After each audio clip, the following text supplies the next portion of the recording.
Mr. Wizard, I am going to need to present some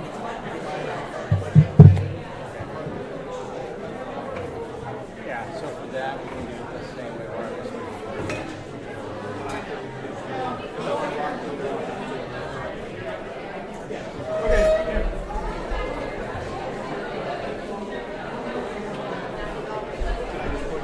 Yeah, it's all yours. Okay. Well, plug that in.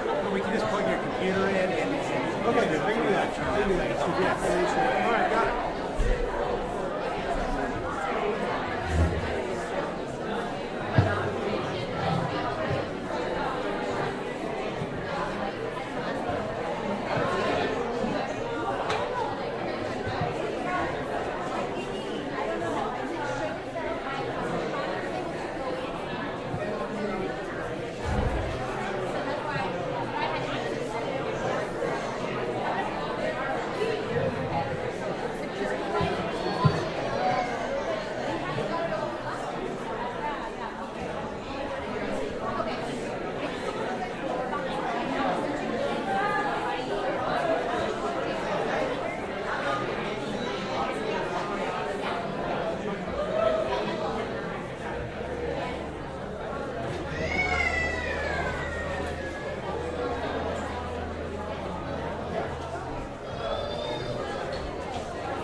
Yeah, it's better, yeah.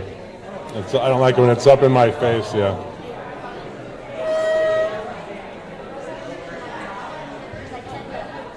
Say stuff? Testing.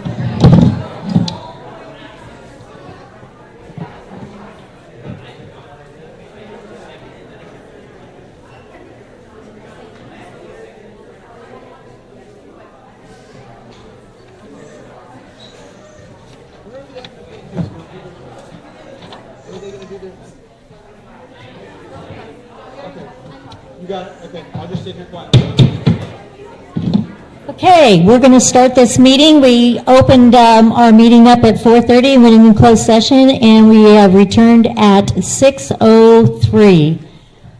Trustee Rudy, Student Trustee Rudy, would you go ahead and read our opening? Welcome to our board meeting. Documents provided to a majority of the governing board regarding this agenda will be made available for public inspection in the district office located at 20932 Big Canyon Road, Middletown, California, during normal business hours. Such writings and documents will be posted on the district's website and clicking on Board of Education. A file copy is also available in the front of the meeting room. Said file is not to be removed from the room. A focus on all students' best interest is the touchstone for our decisions. Remember, it's okay to be hard on issues, not on people. Thank you. Trustee Oakes, would you please lead us in the pledge?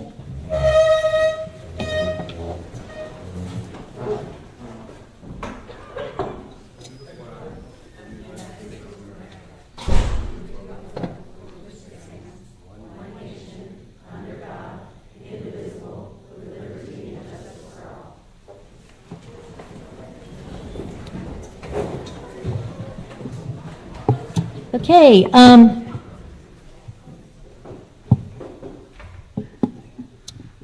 Trustee Lee, are there any reports from closed session?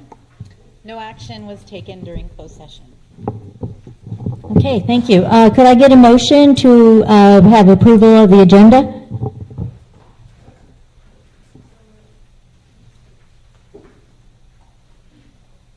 A second. It's been, Who made the motion? I did. Okay. My mic wasn't on. okay. Trustee Patchy has made a motion to approve the agenda as written, and Trustee Lee has seconded. All in favor? Aye. Aye. Aye. Passed 5-0. Okay, at this time, I'd like to call Middletown FFA up for their presentation.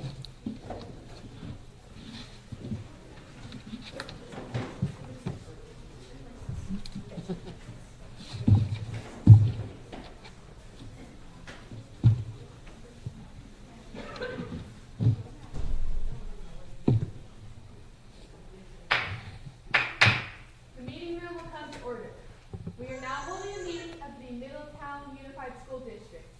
Madam Vice President, are all officers at their stations? I shall call the roll of officers, determine if they are at stations, and report back to you, Madam President. The Sentinel, Station by the door. your duties there. Through this door pass many friends from yesterday. It is my duty to see that the door is open to our friends at all times and interlock them. I care in the meeting room, care in the area. I try to keep the room comfortable and disinfectant and maintaining order. The reporter, The reporter station by the flag. fly by the flag. As the flag goes to the United States of America, shall I strive to ensure and maintain that any man, woman, and child in the Secretary of the National Organization that reaches from the states of Alaska to Virginia Island in the state of Kentucky to the flag. The treasurer, Stationed by the emblem of Washington. your duties there. I keep a record of receipts and disbursements, just as Washington kept his farming house, carefully and accurately. I encourage thrift among the members and strive to build up our financial standings through savings and investments. George Washington was forever able to serve his country because he was financially independent.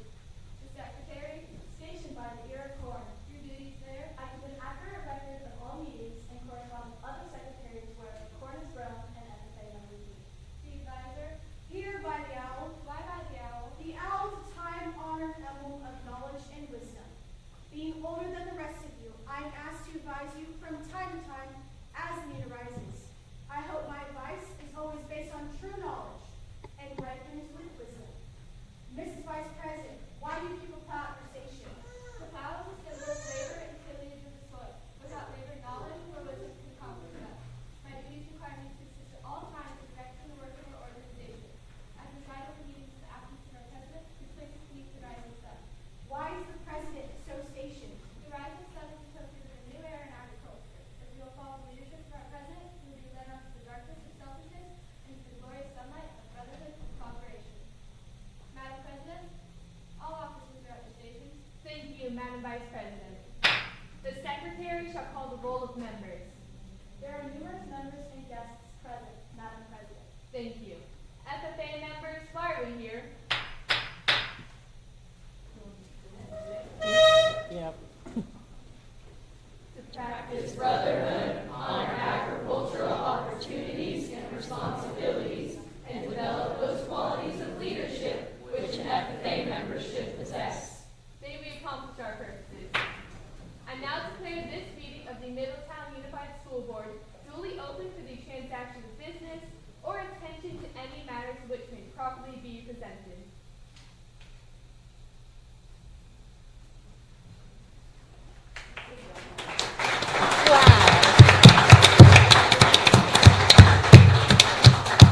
Wow, that was amazing. Thank you, you guys. That was great. I look forward, as you guys continue with your education, just to get being involved in the areas that you excel in.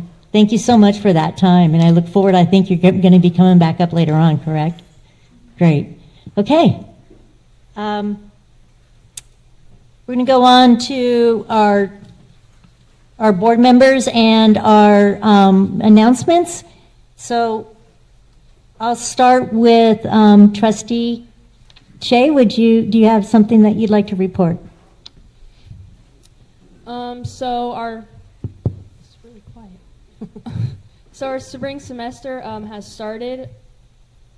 Our winter sports are happening right now, and we're getting clearances for our spring sports ready. We have a winter formal this Saturday at the Lions Club, hosted by the track team. Drama Club is holding auditions for our next play this week, Alice at Wonderland, and the at is an at symbol, which is a modern twist on Alice in Wonderland. And Mock Trial is having 2 scrimmages next week, Tuesday the 21st at Marin, and Thursday the 25th at our Lake County scrimmage at the Lakeport Courthouse.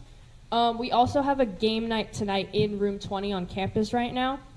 So any families, once you guys are done with your student number 1s and get dismissed, you can go check that out too. We also have a bake sale over there if you just want to get goodies afterwards. And that's it. Thank you. That was great. So when are you able to view those things on the media? The scrimmages? Yeah. We don't record them live. We used to during like COVID when we had to do them like all online. Okay. But we don't have like the recording facilities to record them. Okay, thank you. Trustee Patchy, you have anything to report? I attended an ethics workshop, what was it, 2 weeks ago, 3 weeks ago, up in Lakeport. That was very enlightening. A lot of information got sent our way, and I just hope to expand on that as we go through the year. Thank you. Trustee Oaks? Two things, only going to, basically about a couple of agenda items, but I'm going to take the time now because we're going to have a big audience now than we will at the time. But the first one is just to thank Tanya for her efforts. We have audit finding tonight, and it's just a small sample of a lot of the problems that we have, and I'm happy that Tanya's come to help us clean things up that she didn't have anything to do with, and appreciate all your efforts for that. And then on that topic, I just want to encourage anybody who can attend the upcoming budget information and input session, really give you an idea of where the district's at, what we've looked at, and just give you a lot of information that you might not be aware of where we're at and how things are going. So that's on January 23rd in this room. So if you can attend it, please come. Thank you. Trustee Berlotter? Hi, it's nice to see so many faces here this evening, so we look forward to conversation and collaboration. And I just wanted to say I did attend the California School Board Association Governor's Budget Workshop on Monday, so that kind of gave an idea of what our state funding looks like and what we can expect.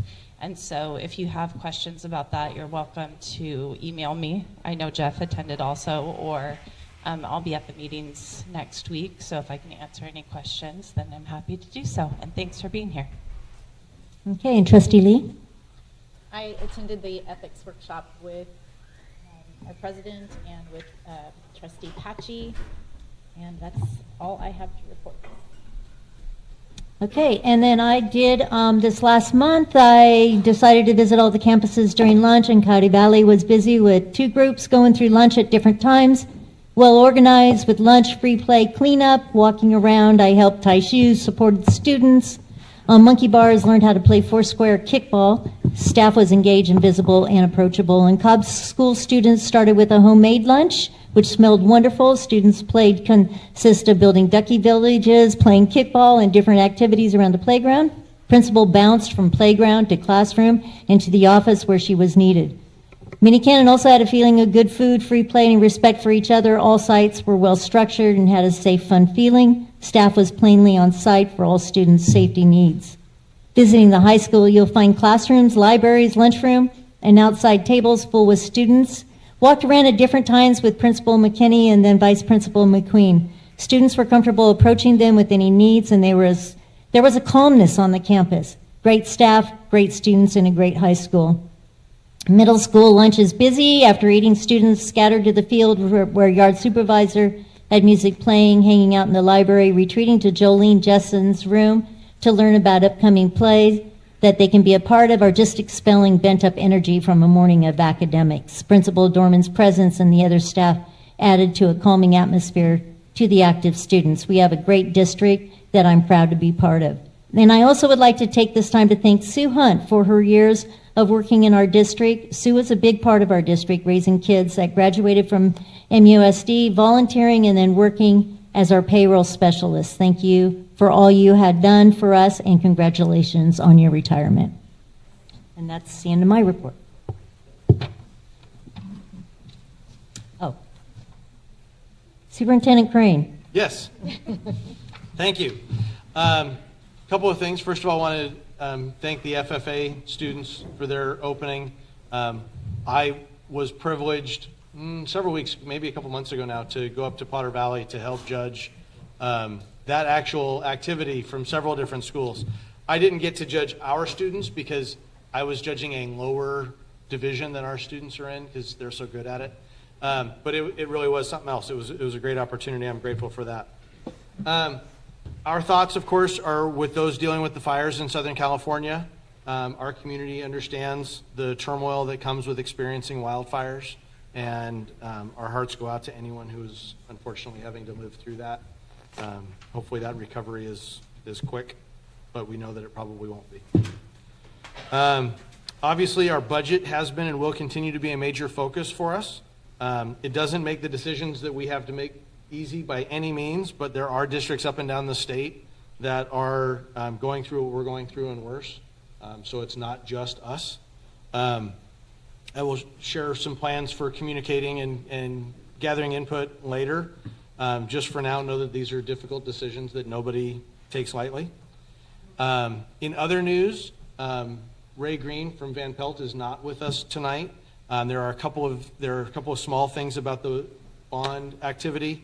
First of all, we have the first set of notes back from DSA with regard to the middle school gym, and there are some notes, but nothing that is looking like a major obstacle. Fingers crossed. With DSA, we're never quite sure, but so far so good. And then also the CBOC, the Citizens Bond Oversight Committee, was scheduled for February 5th. They agreed to postpone if they didn't have the bond audit yet, and we don't currently anticipate receiving the bond audit until March. So they are pushing that off for now. And then finally, I don't know how many people know this, and I got it from CSBA, so it's from them. But January is School Board Recognition Month.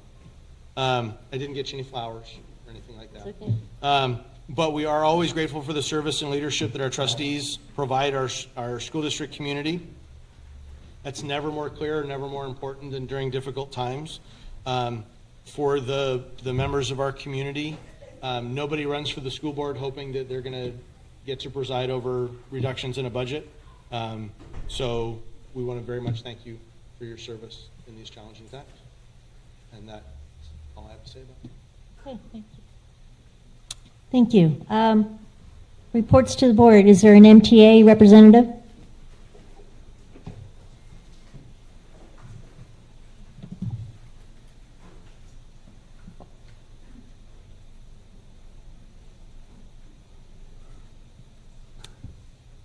Okay, I just have a few bullet points.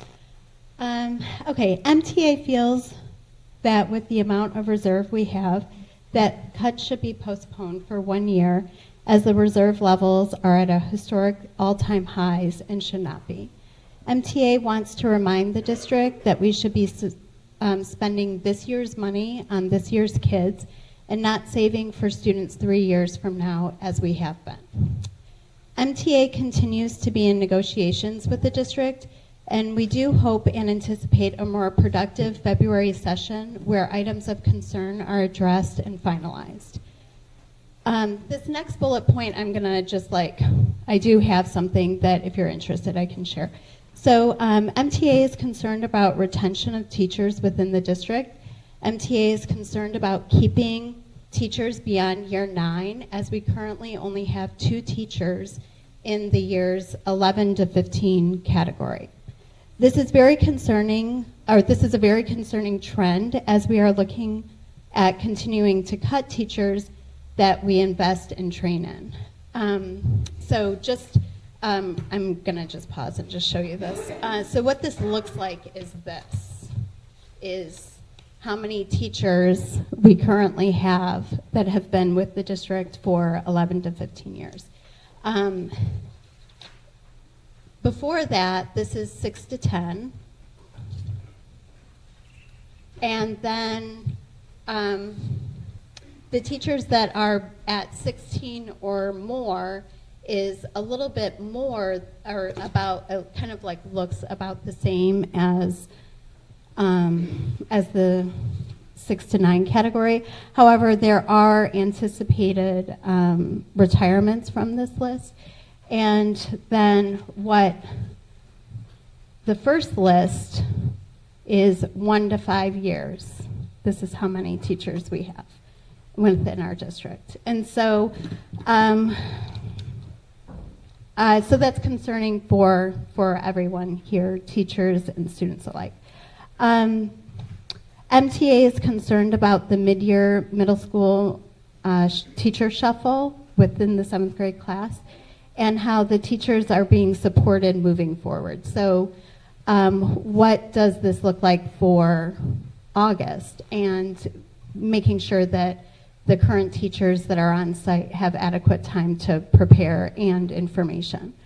MTA, on a positive or equally positive, has several members attending the Good Year or Good Teaching Conference next month. So, thank you. Okay, thank you. CSEA representative.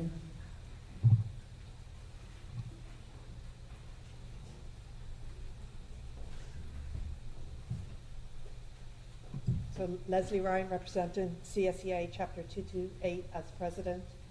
In recent news, we signed an MOU with the district regarding the day of mourning on January 9th for the passing of President Carter.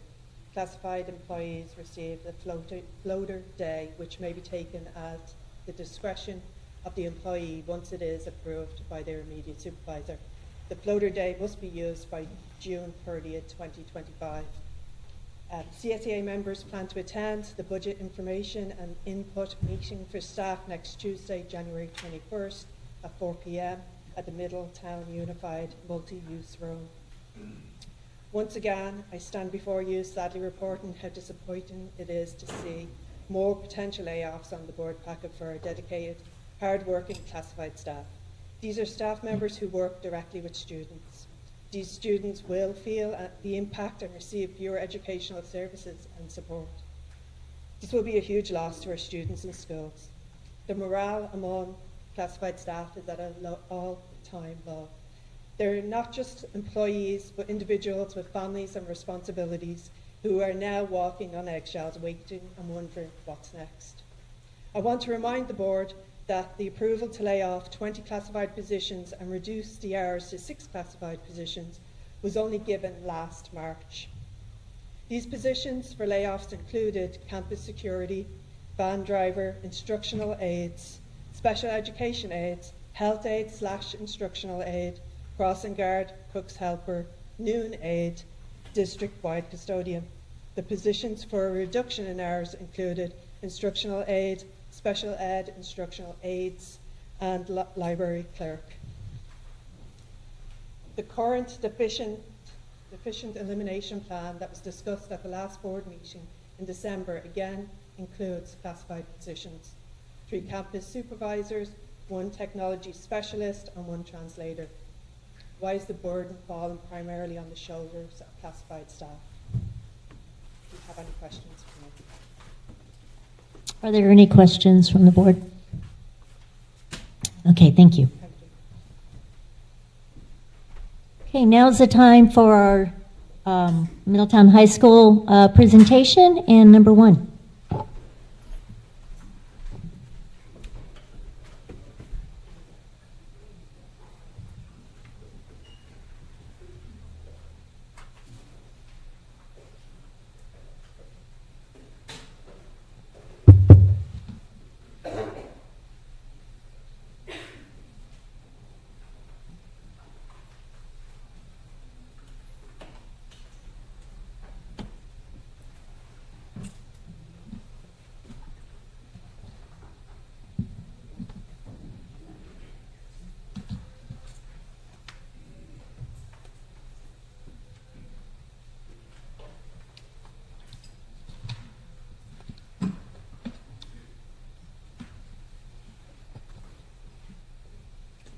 Good evening to the community, to the board, to Mr. Crane for your continued support.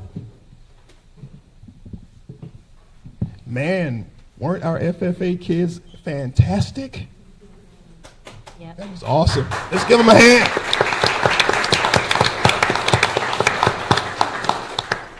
And they are a reflection of our teachers. They are fantastic as well.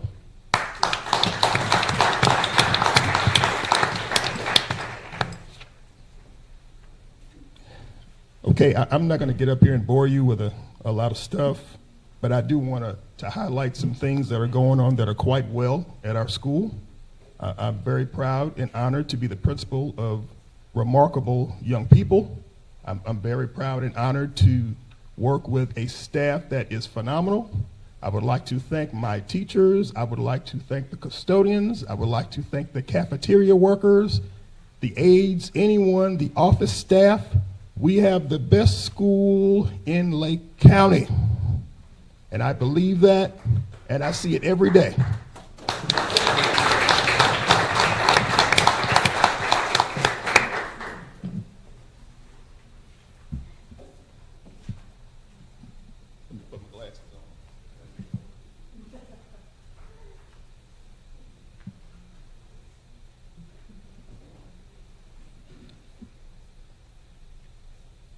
The vision that we are cultivating for Middletown High School is facilitating a positive and prosperous learning environment that promotes academic excellence and social development.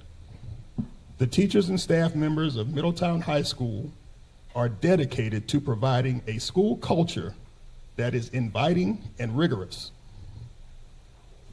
I will not read all of the highlights on this paper, but I will read a few that I am very proud of. Middletown High School highlights are CASP state test scores, English, math, and science. The best high school test scores in Lake County. English language arts had a growth of 24%. Math had a growth of 14%. Science had a growth of 7%. Thank you to our students, thank you to our staff who have a direct correlation to these numbers. It is something to be very proud of. We have the best test scores in the county. Our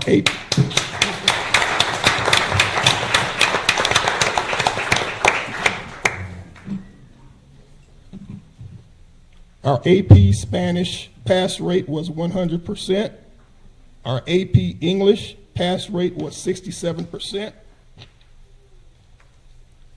MHS offers 27 courses that are A through G approved. 3 University of California schools presented this year for our MHS students: UC Davis, UC San Diego, and UC Santa Cruz. Pacific College presented on our campus. We have ASVAB testing tomorrow in the Tallman Gym. Santa Rosa Junior College presented or will present on January 22nd, 2025. The MHS Career Fair will be held April 11th, 2025. This year, our teachers and our staff members implemented a cell phone policy. We also implemented a detention policy.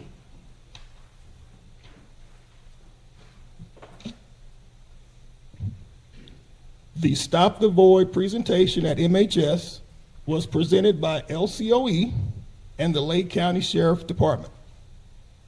The MHS Drama Club presented The 12th Night by William Shakespeare.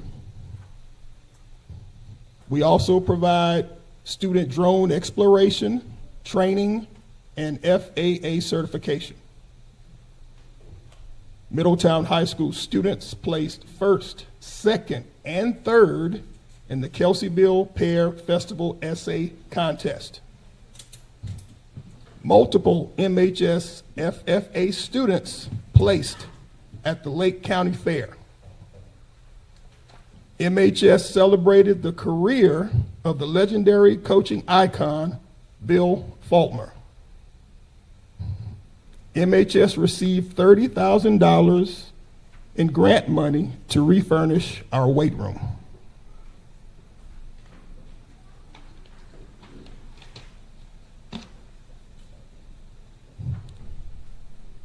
JV football players and coaches were undefeated this season and are league champions. JV and varsity football teams received the NCS Distinguished Scholastic Team Certificate, which is based on each team's combined GPA. I am so very proud and honored to be the principal of Middletown High School. I am very honored to work with great people. I would include that to be all of the principals that I work with. I include everyone at the district office, and especially the people I work with at our school. So thank you for everything you do for our students.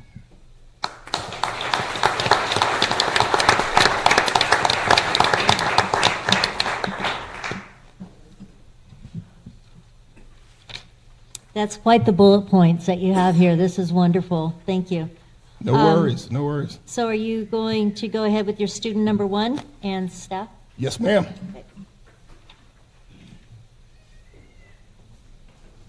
So let's go and get started with our staff member of the year. Our Middletown High School staff member of the year is Roxy Holt.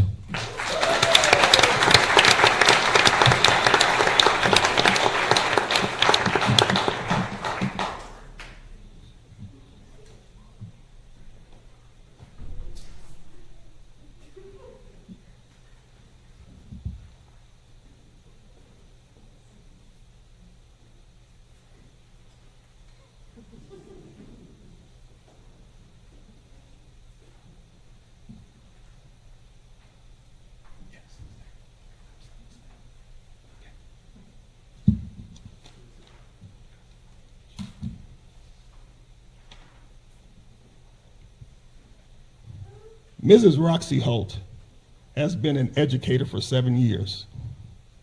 She has a multiple subject credential. She is a proud mother of 6. Roxy currently has a senior and a freshman at Middletown High School. Mrs. Holt is currently our PE teacher, ASB advisor, yearbook advisor, 9th grade advisor, girls varsity basketball coach, and athletic director. Mrs. Holt is tenacious and dedicated to her student athletes and Middletown High School. Roxy takes pride in her job, and it shows in student outcomes. Roxy is task and results driven. Roxy was instrumental in securing the $30,000 grant to refurnish the MHS weight room. Ms. Holt is an important and cherished member of Middletown High School. Mrs. Roxy Holt is a graduate of Middletown High School, and she represents the best qualities of this community. We are proud to call Ms. Roxy Holt our Staff Member of the Year.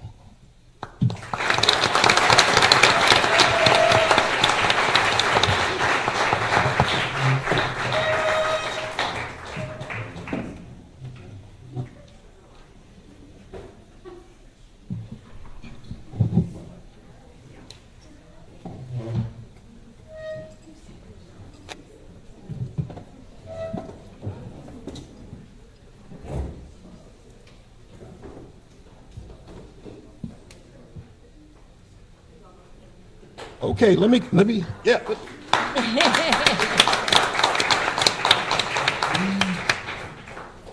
Okay, Middletown student, number 1 student, Kate Brom. Come on up, Kate.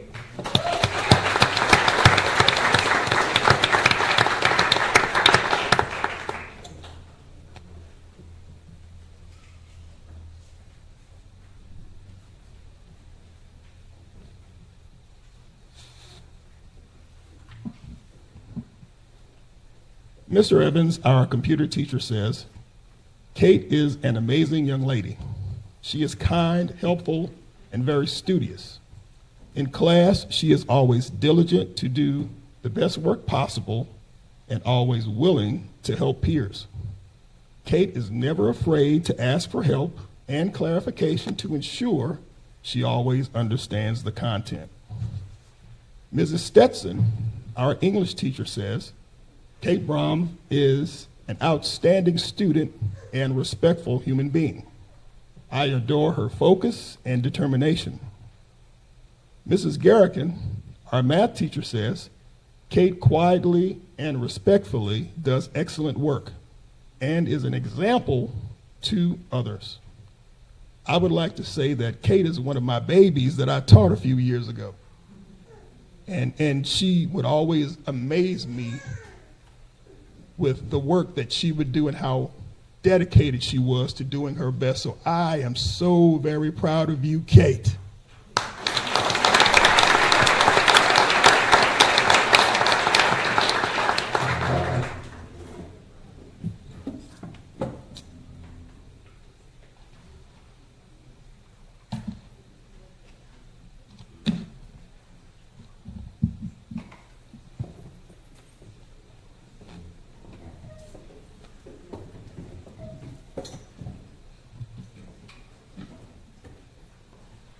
Thank you, Mr. McKinney. And we have FFA. Are they coming back up?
Anybody want to tell a joke?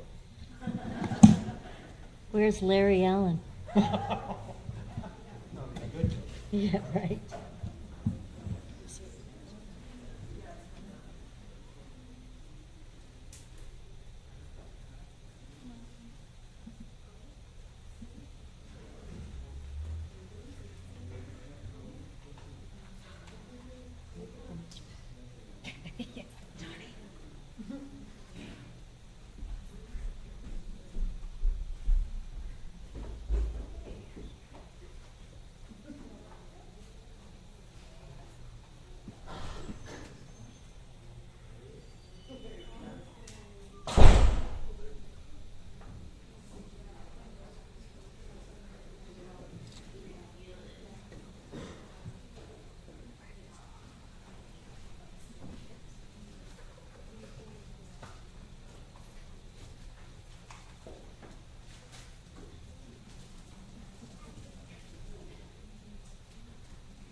There you go. Oh, sure.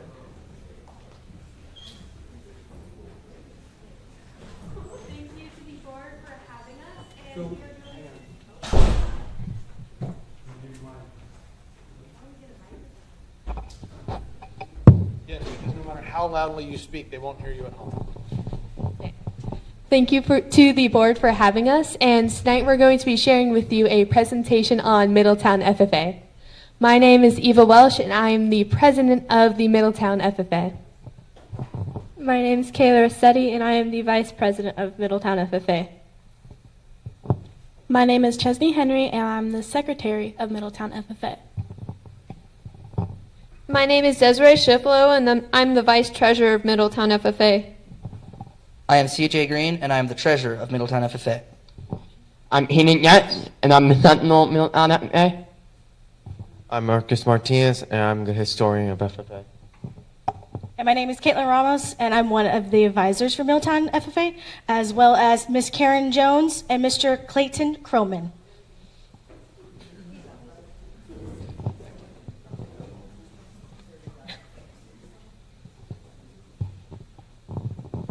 Okay, so what is agricultural education?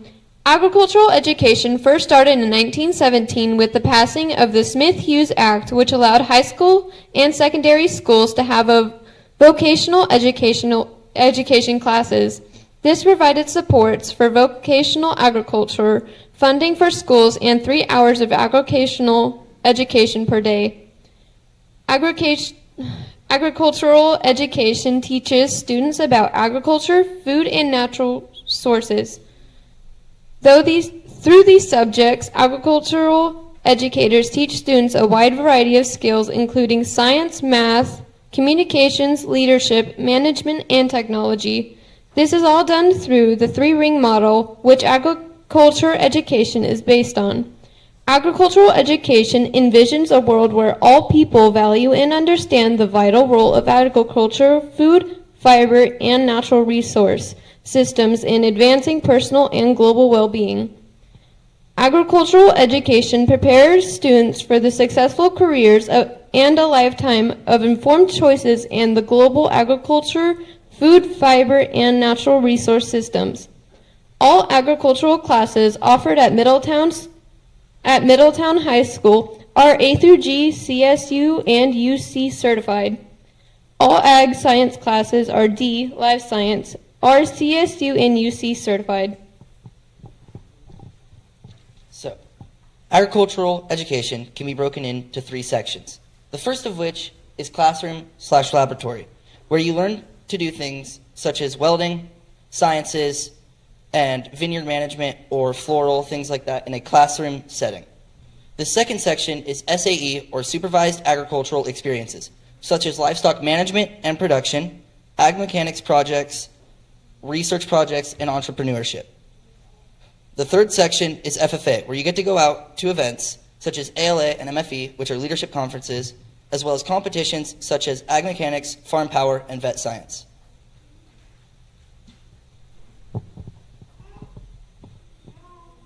How does Middletown Ag Department complete the three-ring model? For classroom, we have 3 different pathways. For ag mechanics, it is ag mechanics 1, 2, and 3.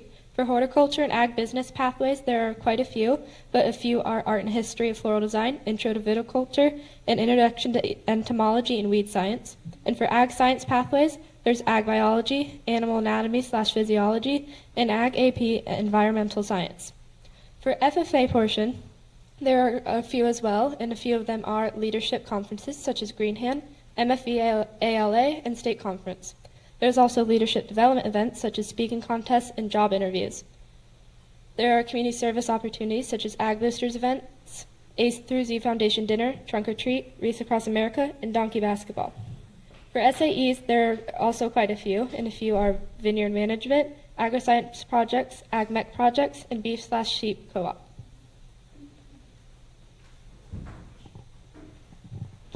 These pictures show some of the many activities we host and take part in.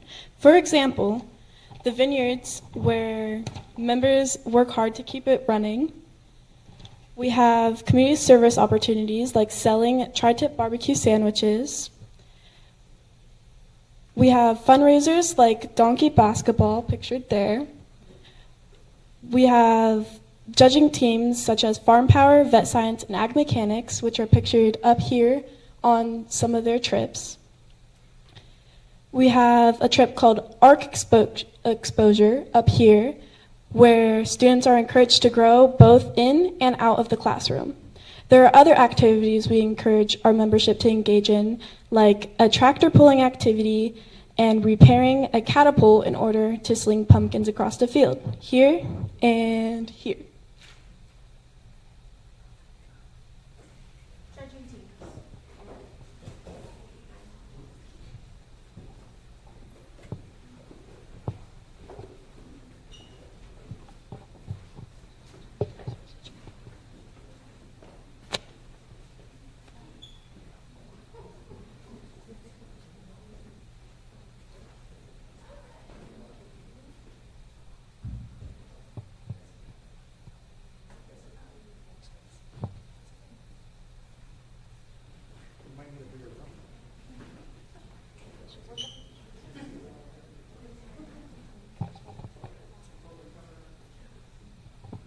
Hello, my name is Brooke Ewan, and I've been on the vet science judging team. This is my second year.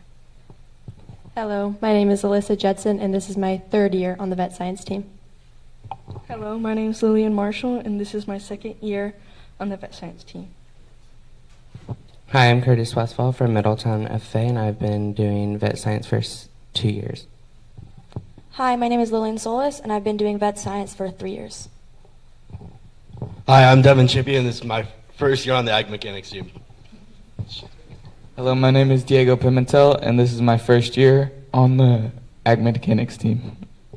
Hi, my name is Noah Toledo, and this is my first year on the Ag Mechanics team. Hi, my name is Austin Davis, and this is my first year on the Ag Mechanics team. Hi, my name is Elizabeth Kidwell. This is my second year on Farm Power. Hi, my name is Michael Constantine. This is my first year on the Farm Power team. My name is Chesney Henry, and I'm in my second year on the Farm Power team.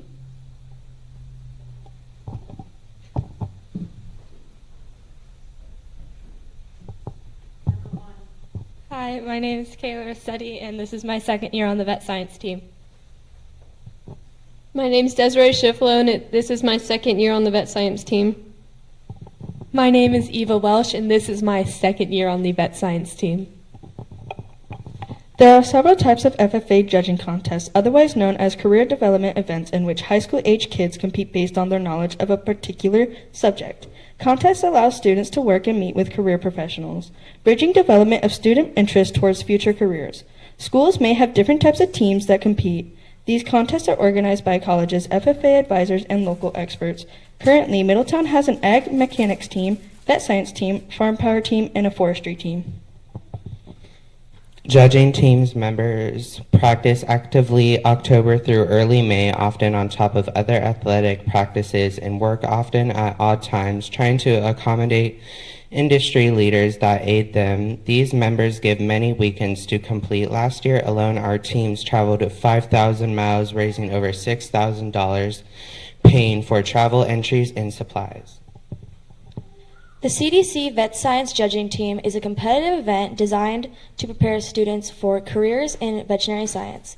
Participants demonstrate their knowledge of animal care, anatomy, disease, perform hand-on veterinary skills, identify tools, breeds, and parasites, and solve real-world veterinary problems as a team. This event builds critical thinking, teamwork, and practical skills that, while fostering interest in veterinary careers. The CDC Ag Mechanics Judging Team is a competition that helps students get ready for jobs in agriculture mechanics. Students show their skills in things like welding, electric motors, electricity, carpentry, cold metal, oxy-welding, tool identification, taking a written test, and surveying. The event includes hands-on activities, problem-solving, and team tasks to build critical thinking and technical skills in agriculture. FFA Farm Power judging teams compete in events that test participants' knowledge and skills in operating, troubleshooting, and maintaining agricultural machinery and equipment. Team members are evaluated on their ability to identify mechanical components, understand power systems. The competition often includes practical tasks such as equipment operation, as well as written exams on technical knowledge. These events aim to develop critical thinking, technical expertise, and practical experience in agricultural mechanics. Our Ag department aims to enhance student opportunities and career readiness through initiatives such as launching a heavy equipment program, expanding SAE projects, and fostering partnerships with local businesses. We are committed to preparing workforce-ready students, building an internship with industry leaders, and strengthening our Ag advisory. Additionally, we strive to stay current with new technology and equipment through grants and collaborative efforts.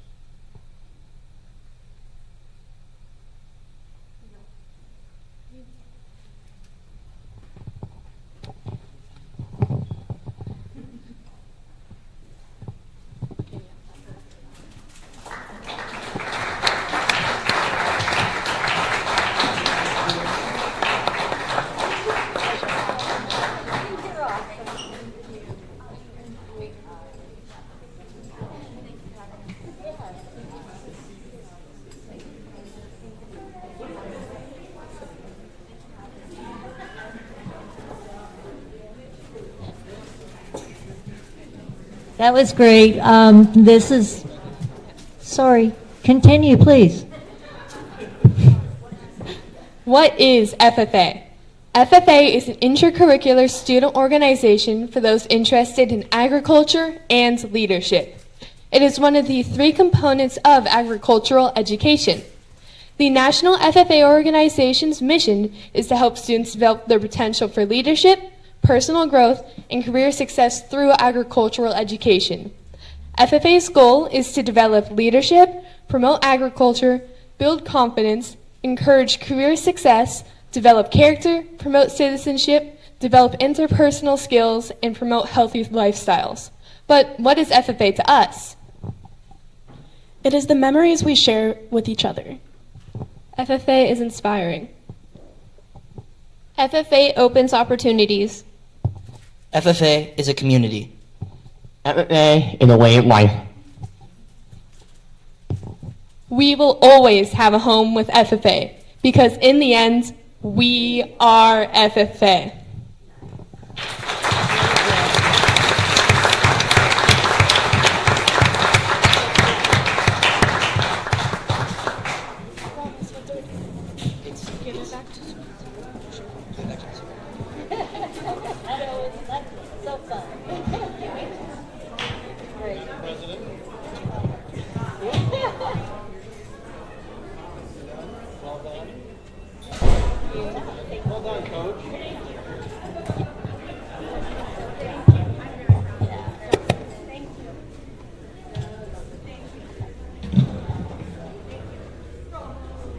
So proud of this group. That's awesome. Thank you so much.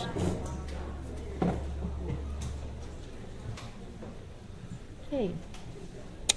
Cobb Mountain Elementary, number 1.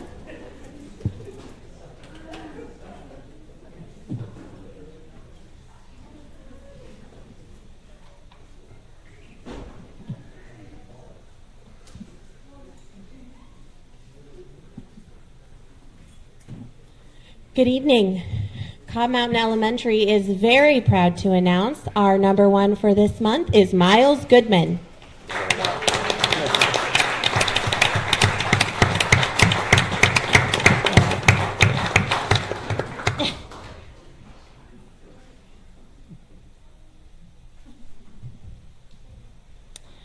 In today's world, achieving goals is essential for personal growth and success. Cobb Mountain Elementary's Student of the Month, Miles Goodman, is a perfect example of someone who has this ambition and determination for great life achievements. He sets clear, achievable goals and works extremely hard to reach them. Miles is an outstanding role model. His friendly disposition and knack for athletics both have students looking up to him. Miles is a strong leader within his class and throughout the school. He gives his own ideas, he's able to listen to other students' ideas, and he's able to help find compromises when needed. Miles has a bright mind. He's an avid reader and is already well beyond his AR goal for the trimester. He actively participates in all class discussions and solves math problems with mastery. His curiosity triggers great class discussions, and it's astounding to see his thirst for knowledge. Miles always has a smile on his face. If there's something that gets him down, he figures out how to solve the problem. He chooses happiness in his life, which radiates to those around him. He's truly a great friend to his peers. Adults also love talking to Miles. He's well-traveled and is able to draw great conversations from his world adventures. Miles' commitment to self-improvement reflects the idea that with hard work and dedication, anyone can achieve their dreams. We look forward to seeing the long-term success of this young man. Thank you, Miles, for making Cobb Elementary a great place of learning and fun. Your spark for life is contagious. Keep up the great work.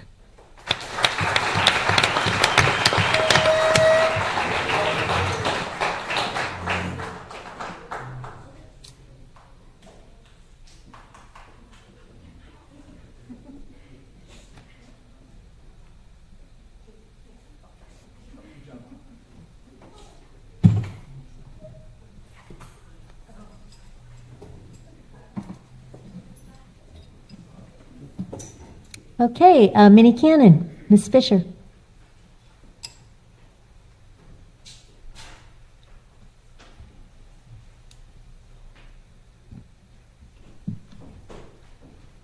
All right, I'd like to bring up Bristol Buckhorn.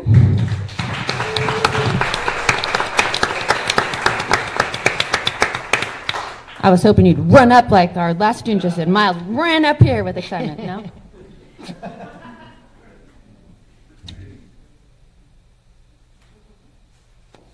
I know this is a lot, so great, thank you for coming. Did you know you were getting an award? Oh, good. All right, so Bristol's a 5th grade student at Minnecannon. So Bristol's being honored as our district #1 student for exceptional academic achievements and outstanding character. Currently earning straight A's in all of her subjects, Bristol is an enthusiastic learner whose passion for education inspires those around her. Her positivity and natural leadership make her a role model among her peers, spreading enthusiasm and motivation throughout the classroom. Known for her kindness and warm demeanor, Bristol is well liked by both classmates and teachers. Bristol has diverse interests as well. She shows and sells animals at the fair. Maybe you'll be joining FFA when you get in high school. See, you just saw that. Or you'll stay in 4-H. And enjoys cheerleading, all the while keeping up with her academics. Bristol's dedication and hard work are evident in everything she does, and we are thrilled to recognize her as a shining example of excellence in our district. Congratulations on being Minnecannon's #1 student.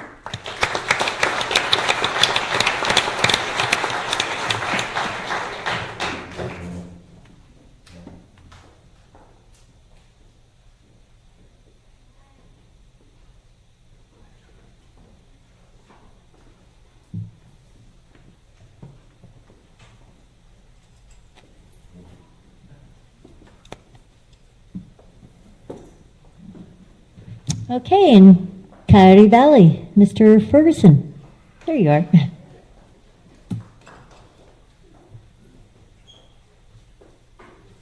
Okay, hello everyone. It's always a joy to present this award every week, but this week, or this month, the teacher of this student asked for the honors to present to our #1 student this month. So I'm going to ask Miss Jennifer Gaddy to come on up and share the award and present the award for us.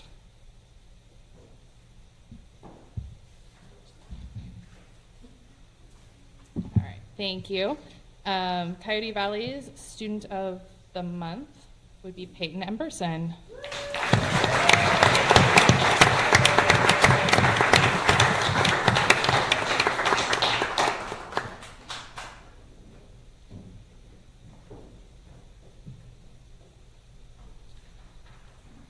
It is with great pride that I can announce Peyton Emberson as Coyote Valley's Student of the Month for January.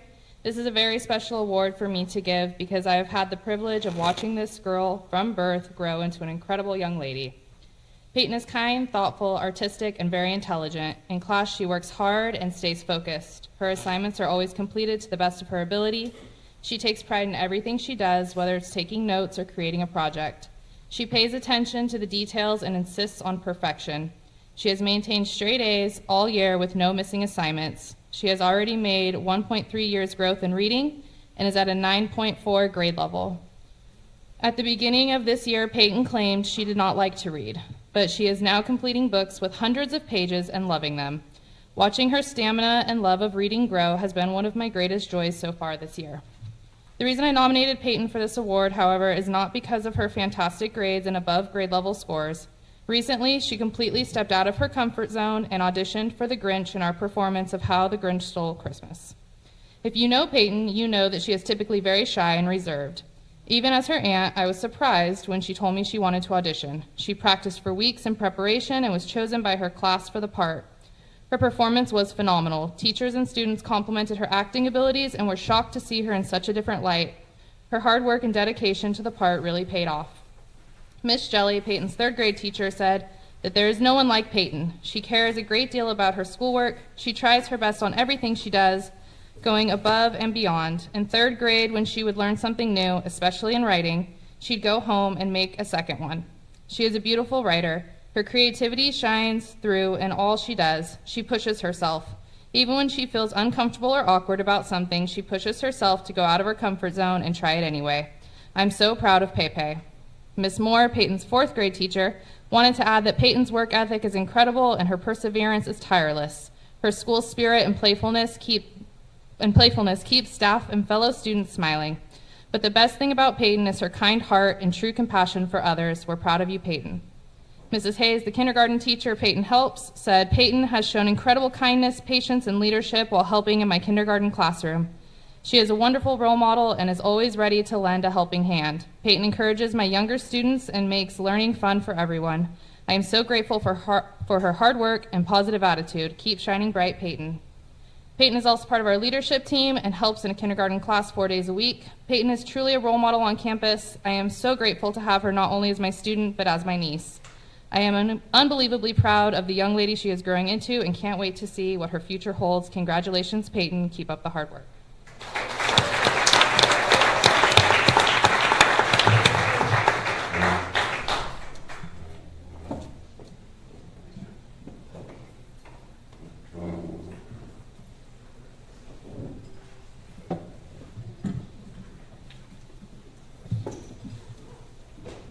Okay, on to community comments.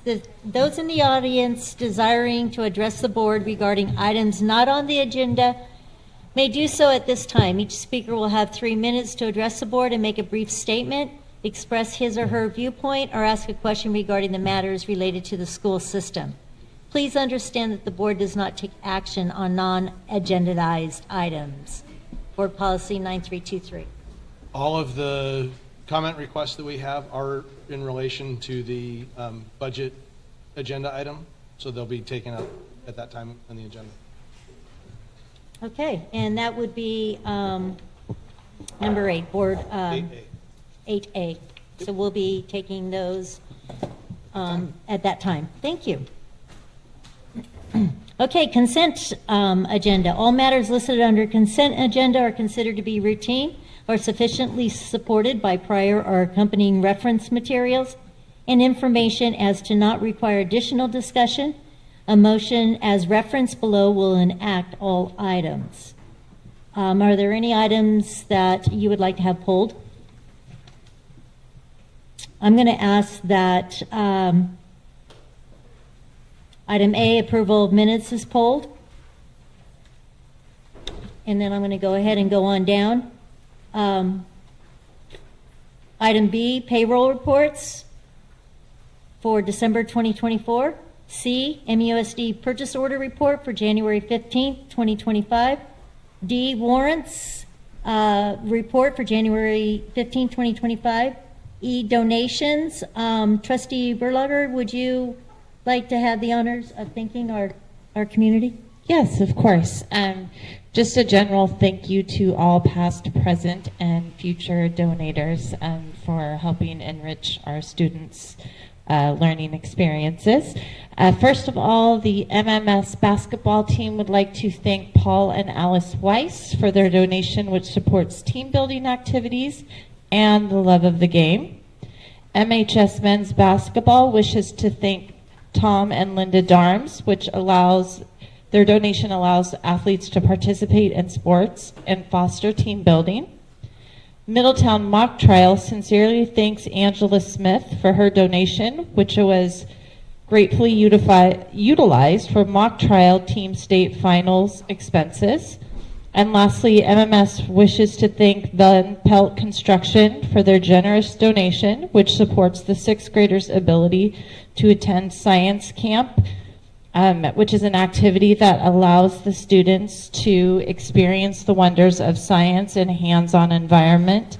And they do this at the Mendocino Outdoor Science School. So thank you all for your generous donations. Thank you, Allison. F, field trips. G, surplus. And H, Williams report. Q2 report. Okay, so I want to make sure that we're clear on, because there was kind of I don't know if there was supposed to be a pause between pulling the minutes. Were you asking to pull all of those things out of the consent agenda?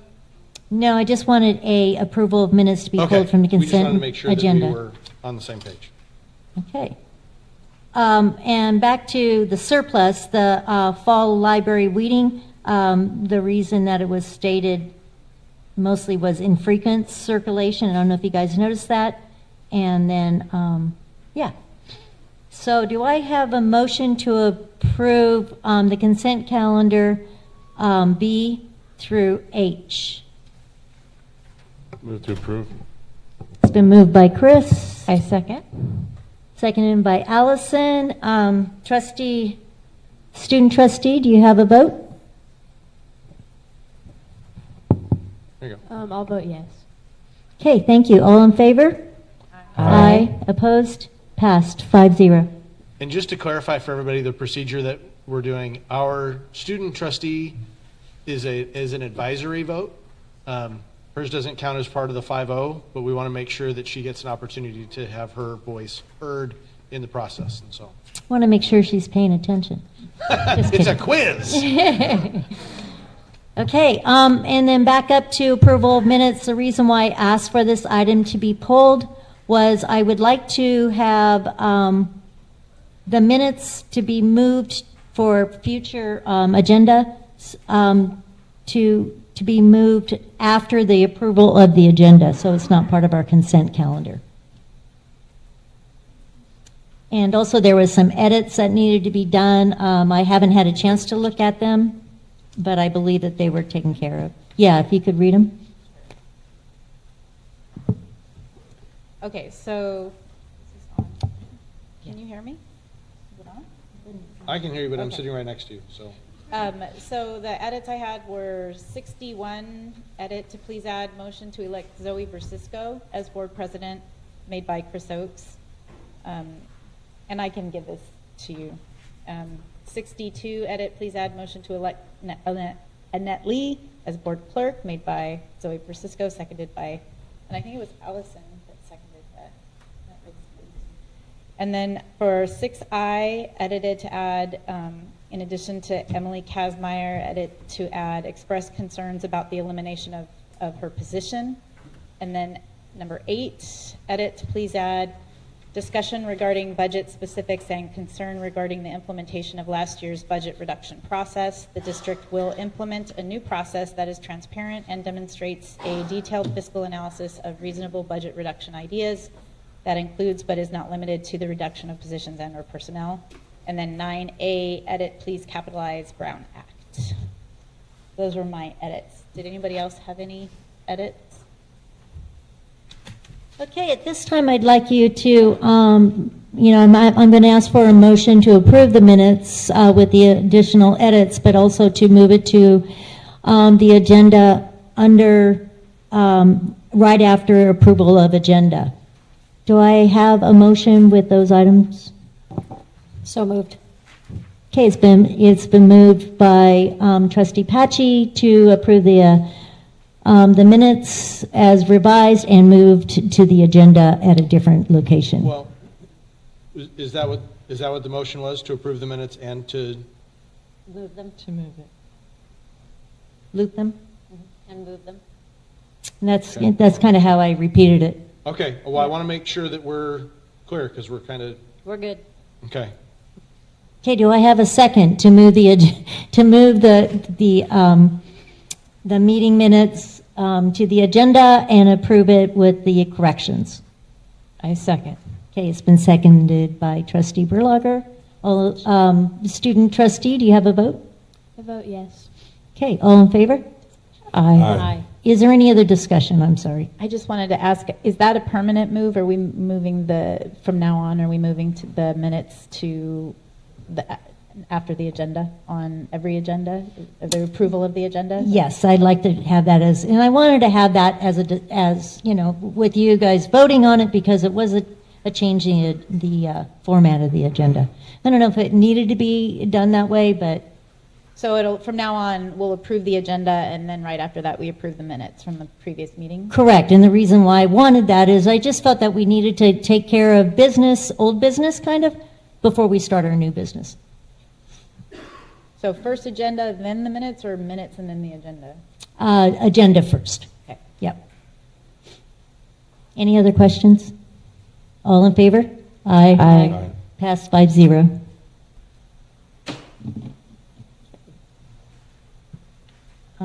Lost my place. Okay, number 6, curriculum and instruction. Ethnic studies curriculum presentation by LCOE.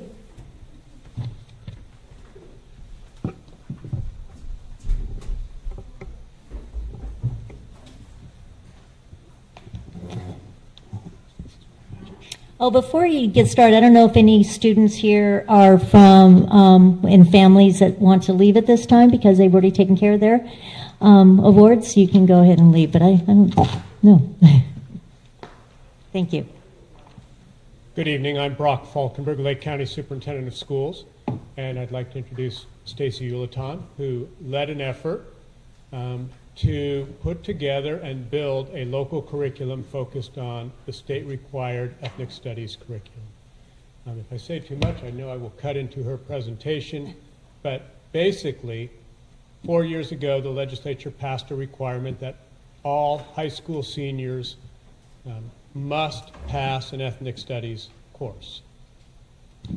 The CDE then went through a process of implementing different course standards, and the the superintendents around Lake County decided rather than adopting the statewide canned curriculum, that we would develop a curriculum that was more focused on the families and the historical cultures that have existed and still continue to exist within our community and our county. So Stacy Uleton was hired to lead part of that effort, and I will turn this over to Stacy for her presentation at this point. Thank you. Thank you, Brooke. And good evening, school board. Thank you for having me here today. Oh, sorry, microphone. You can take it with you if you want to Okay, walk. I might just do that. I like to walk around. But thank you for having me here this evening. And it is a pleasure and honor to introduce and present the Lake County Ethnic Studies course.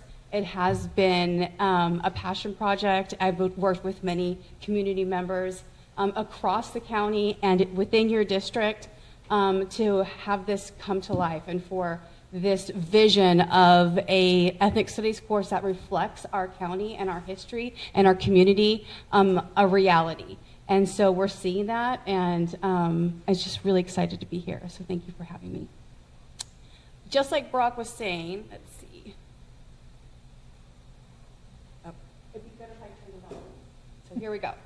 I'm going to have to do this. So just like Brock was saying, ethnic studies became a high school graduation requirement beginning with the class of 2030.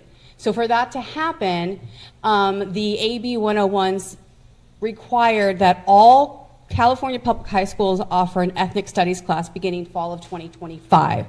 So the unique thing that Lake County districts, including Middletown, decided to do was they decided to work together and collaborate with us, Lake County Office of Education, to create a very dynamic, rich curriculum that again reflects this county, its histories, and its community. So the students actually see themselves in this course and are connected to it and learn about other community members, their own classmates, and even people across the lake. So what we did is we tailored it to reflect local communities, its history, and then we also aligned it with the state's model curriculum. So we used the model curriculum as a framework, but we definitely made a unique curriculum course and lessons that reflect who we are here in Lake County. The initiative was driven by a diverse coalition of people across the county, including educators, teachers, tribal education partners, local historians, and community members across the county. And there are a few people here that have helped me here present because they're just, so excited to present this with us because I could not have done it without all of these people.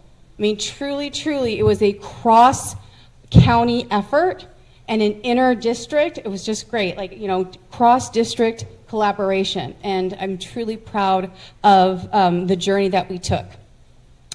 Here is the Ethnic Studies Model Curriculum. You can Google it. It's 696 pages long. So before you download it, keep that in mind. But we did use it as a framework to guide our work.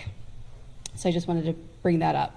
So what we did in the last couple of years is we developed and designed a course overview, a content scope and sequence, unit plans for 5 units, and then everything the classroom teacher needs to have everything the teacher needs to teach this course. Resources, documentaries, student handouts, and we put it all in slide decks that are student facing, and all of our lesson sequences with teacher directions and student directions. So it's very rich and very deep and ready to go. So before I go on to the course overview, I'm just going to overview the few different components. I wanted to give you hard copies of everything because I'm not going to read all of this, so we'd be here forever. But I do want to highlight some things. But this is for your convenience and for your review and for your debrief. So the first thing we did was a course overview, and I have to say the high schools have already been asking for it, so I sent it out early. But every high school and every school district has access to all of these documents and all of the lessons and all of the lesson plans. So the course is rooted in local context. It focuses on histories, cultures, and contributions of Lake County's indigenous communities and other local groups, while connecting these experiences to broader national and global narratives. It's also a very comprehensive framework. It encourages students to examine diverse perspectives, challenge traditional narratives, and explore ways to promote equity and justice. And it definitely focuses on student empowerment. It encourages critical inquiry, collaborative projects throughout all the units, and reflective practices to equip students for meaningful contributions to their communities. It's very Lake County community focused. And there's a wonderful, wonderful opportunities for them also to engage in rich classroom discussions and partner discussions where they are very, very interactive in this course. So there's the course overview for your reading pleasure. The second thing that we did was the scope and sequence. So if you turn the page, the scope and sequence has the unit titles specifying the content of the unit and the time frame that we're approximating that the unit will take. The Lake County focus, the specific Lake County topics, the essential questions that is going to guide the unit, content-aligned literacy standards, content-aligned history and social science standards, all of these California standards, and the English language development standards. So there's a whole standards map that links and aligns to the content that is included in this curriculum. So there's a picture of that. The third thing, that we developed and designed were all 5 unit plans. Each unit, which I will go through briefly and is included in your packet, had a unit's big idea, essential questions, right up here, 3 main topics. So each unit plan had 3 main topics, and 2 key concepts for each main topic. And you will see, and I would like to bring attention to the fact that topic 3 for all 5 units was the Lake County focus, lessons, contents, activities, all of the Lake County focus content. It was in topic 3. So we started with unit 1. Now we follow the model curriculum's framework for the themes and units, but we added one. We felt this was really important to set the tone of the whole course. We wanted to create a safe foundation in the classroom. We wanted to make sure we introduced what ethnic studies was. And then we wanted to introduce the community. We were going to have them study their home, their community of Lake County, and even do a end of the unit project on Lake County specifically. So that's our first unit. It's only 2 weeks. It's quick. It's an intro. The second unit is identity, race, and ethnicity. And the 3 topics we have here is introduction to race, ethnicity, nationality, and culture. Topic 2 is identity lenses and cultural expression. And topic 3 is all about them, their identity and their place in this community. And it's a project. Unit 3 is migration, movement, and displacement. The first topic is the history of U.S. citizenship and migration. The second topic is the movement of expansion and displacement. And the third, that is Lake County focus, is the movement and displacement of indigenous peoples and other ethnic groups into Lake County. And you can see there's content bullets under each one of those topics, and that's where the lesson content is. There's lesson plans for each one of those bullets. The fourth one is dynamics within systems of power. The first topic is definitions of power and oppression. The second, recognizing systems of power and oppression. And the third, power dynamics in Lake County. I do want to point out again, and I should have said that sooner in Unit 1, that each one of those bullets represents a lesson and content that we've created and designed as a team. Last but not least, my favorite unit was community building, advocacy, and healing. The first topic is social movements and their stages. The second topic is strategies for transformation and change. And the third topic, which was one of my favorites to build and create and design with our team, is community building, advocacy, healing, and in Lake County specifically. And you can see what we've highlighted. And this is a living curriculum. This is the start, and we envision that this will change and adapt. We'll add lessons, we'll add resources as more and more people contribute to this Lake County focus curriculum. And I think that is it. Thank you.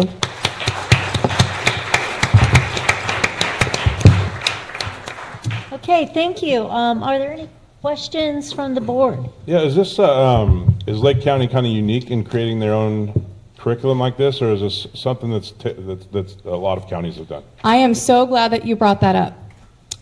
In the regional and state meetings that I've been at, and I know you guys can also attest to this, we are like the only one that we know of. And I've been contacted, our county office has been contacted many times over the last year, especially in the last month, of what we've done, the model, the process that we took, very interested in doing and replicating this as well in their counties. They even asked me, they went so far to ask me as if they could buy it.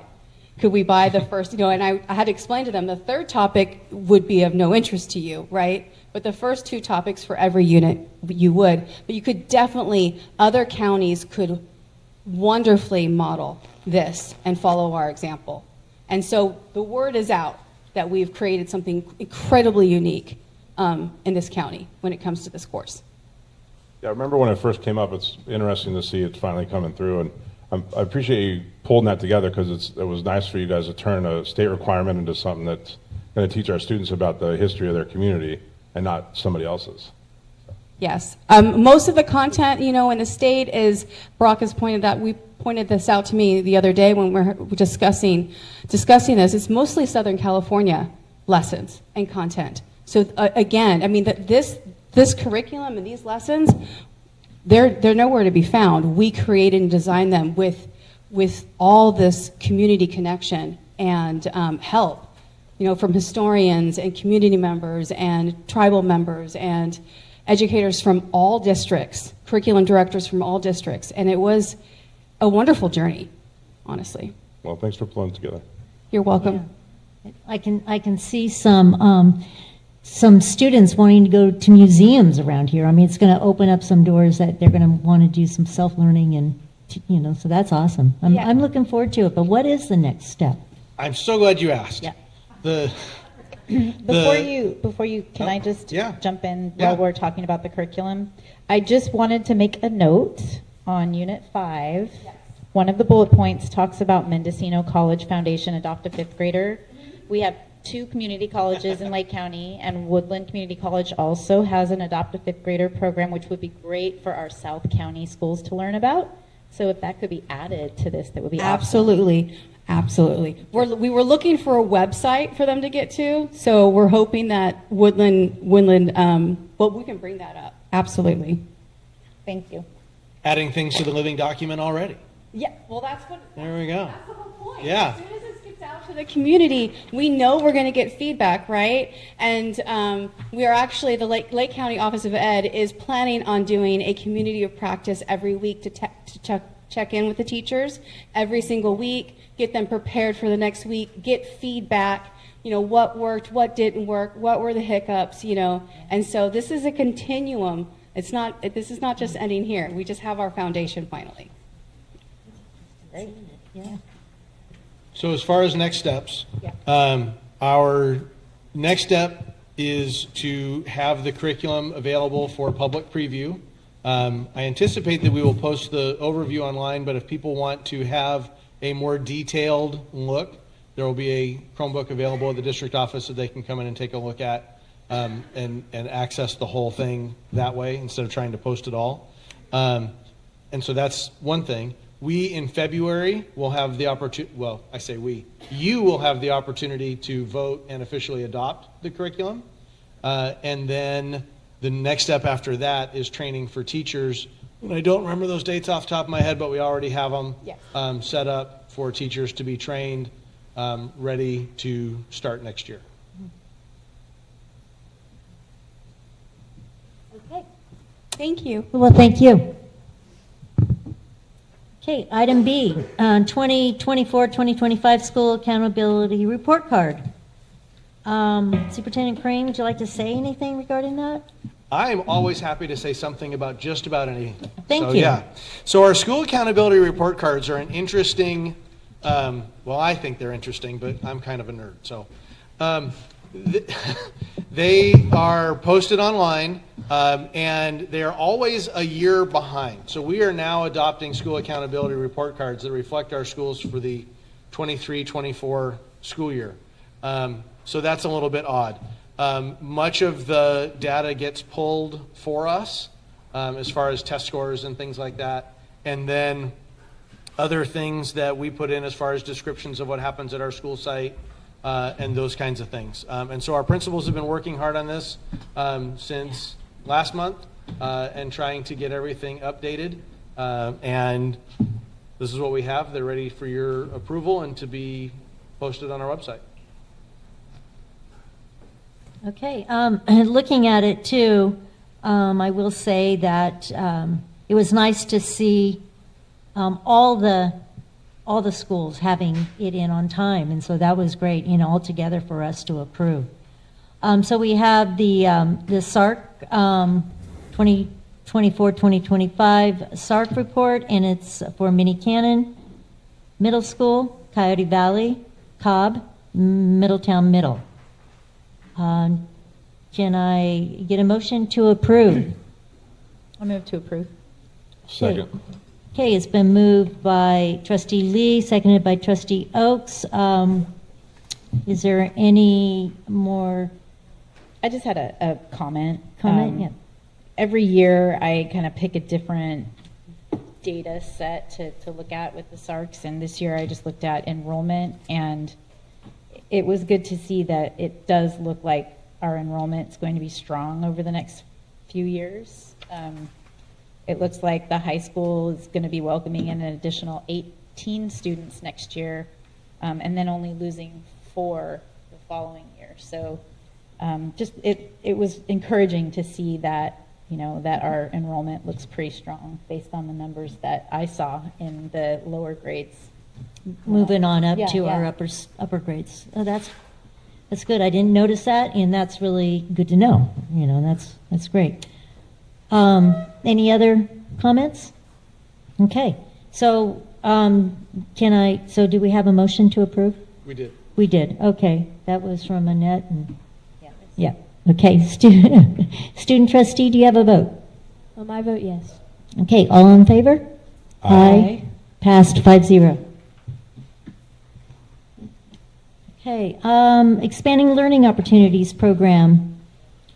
So this is a opportunity to check a box and jump through a hoop in that we have to have an official plan that gets posted on our website that answers several questions that the state has put together for us. We are already doing what our ELOP plan says. In fact, our expanded learning, this is what funds our after-school programs. And as of when we came back from winter break, we were able to expand them to Cobb and Coyote Valley. And so this is the plan that will be posted on our webpage. In fact, it doesn't go to anybody else for approval. I mean, talk about it's like this is it. So, but it gives us the opportunity to answer some of those questions and have them available publicly for review. But it's just a emphasis, or it's a refocusing, I guess, of our relationship with Edmo, who's providing our after-school program services at those elementary schools. Great opportunity for students and families. I'm really excited about it. Do I have a motion to approve Expanded Learning Opportunities Program? Move to approve. Okay, Trustee Oaks moved. I second. And seconded by Trustee Berlager. Is there any other discussion? Okay, student trustee, do you have a vote? I vote yes. Okay, all in favor? Aye. Passed 5-0. Business and Facilities, 2023-24 financial audit. We have a presenter. Uh-oh.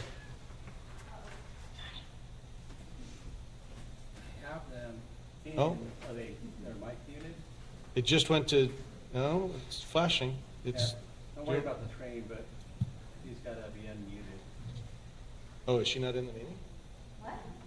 Is it John Pita? Yes. They're muted.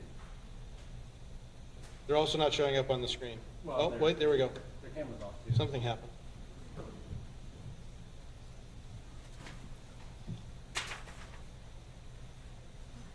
There, you should have audio now. Hello.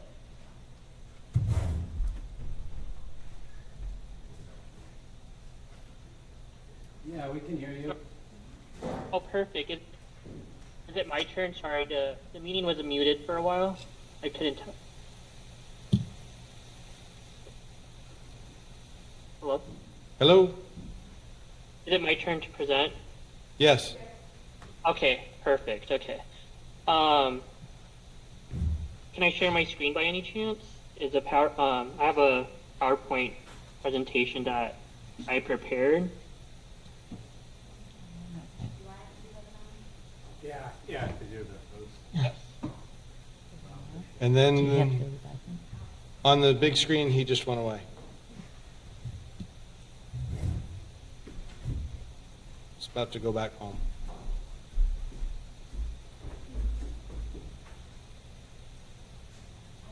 If it's not doable, I'll just present. Hang on. Sorry Right about now, that. you're not. Hang on. Right now, you're not visible either. Okay.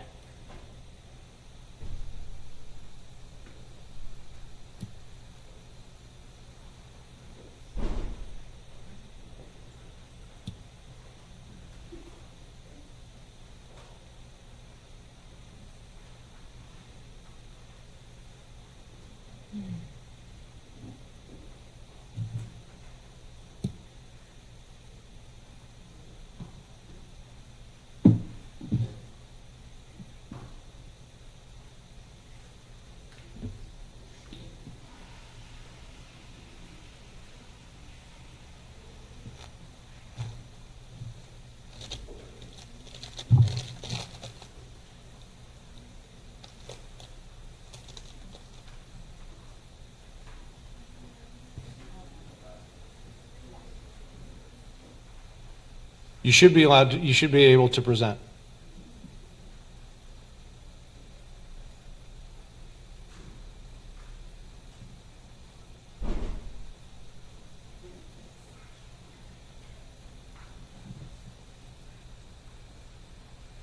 Nope.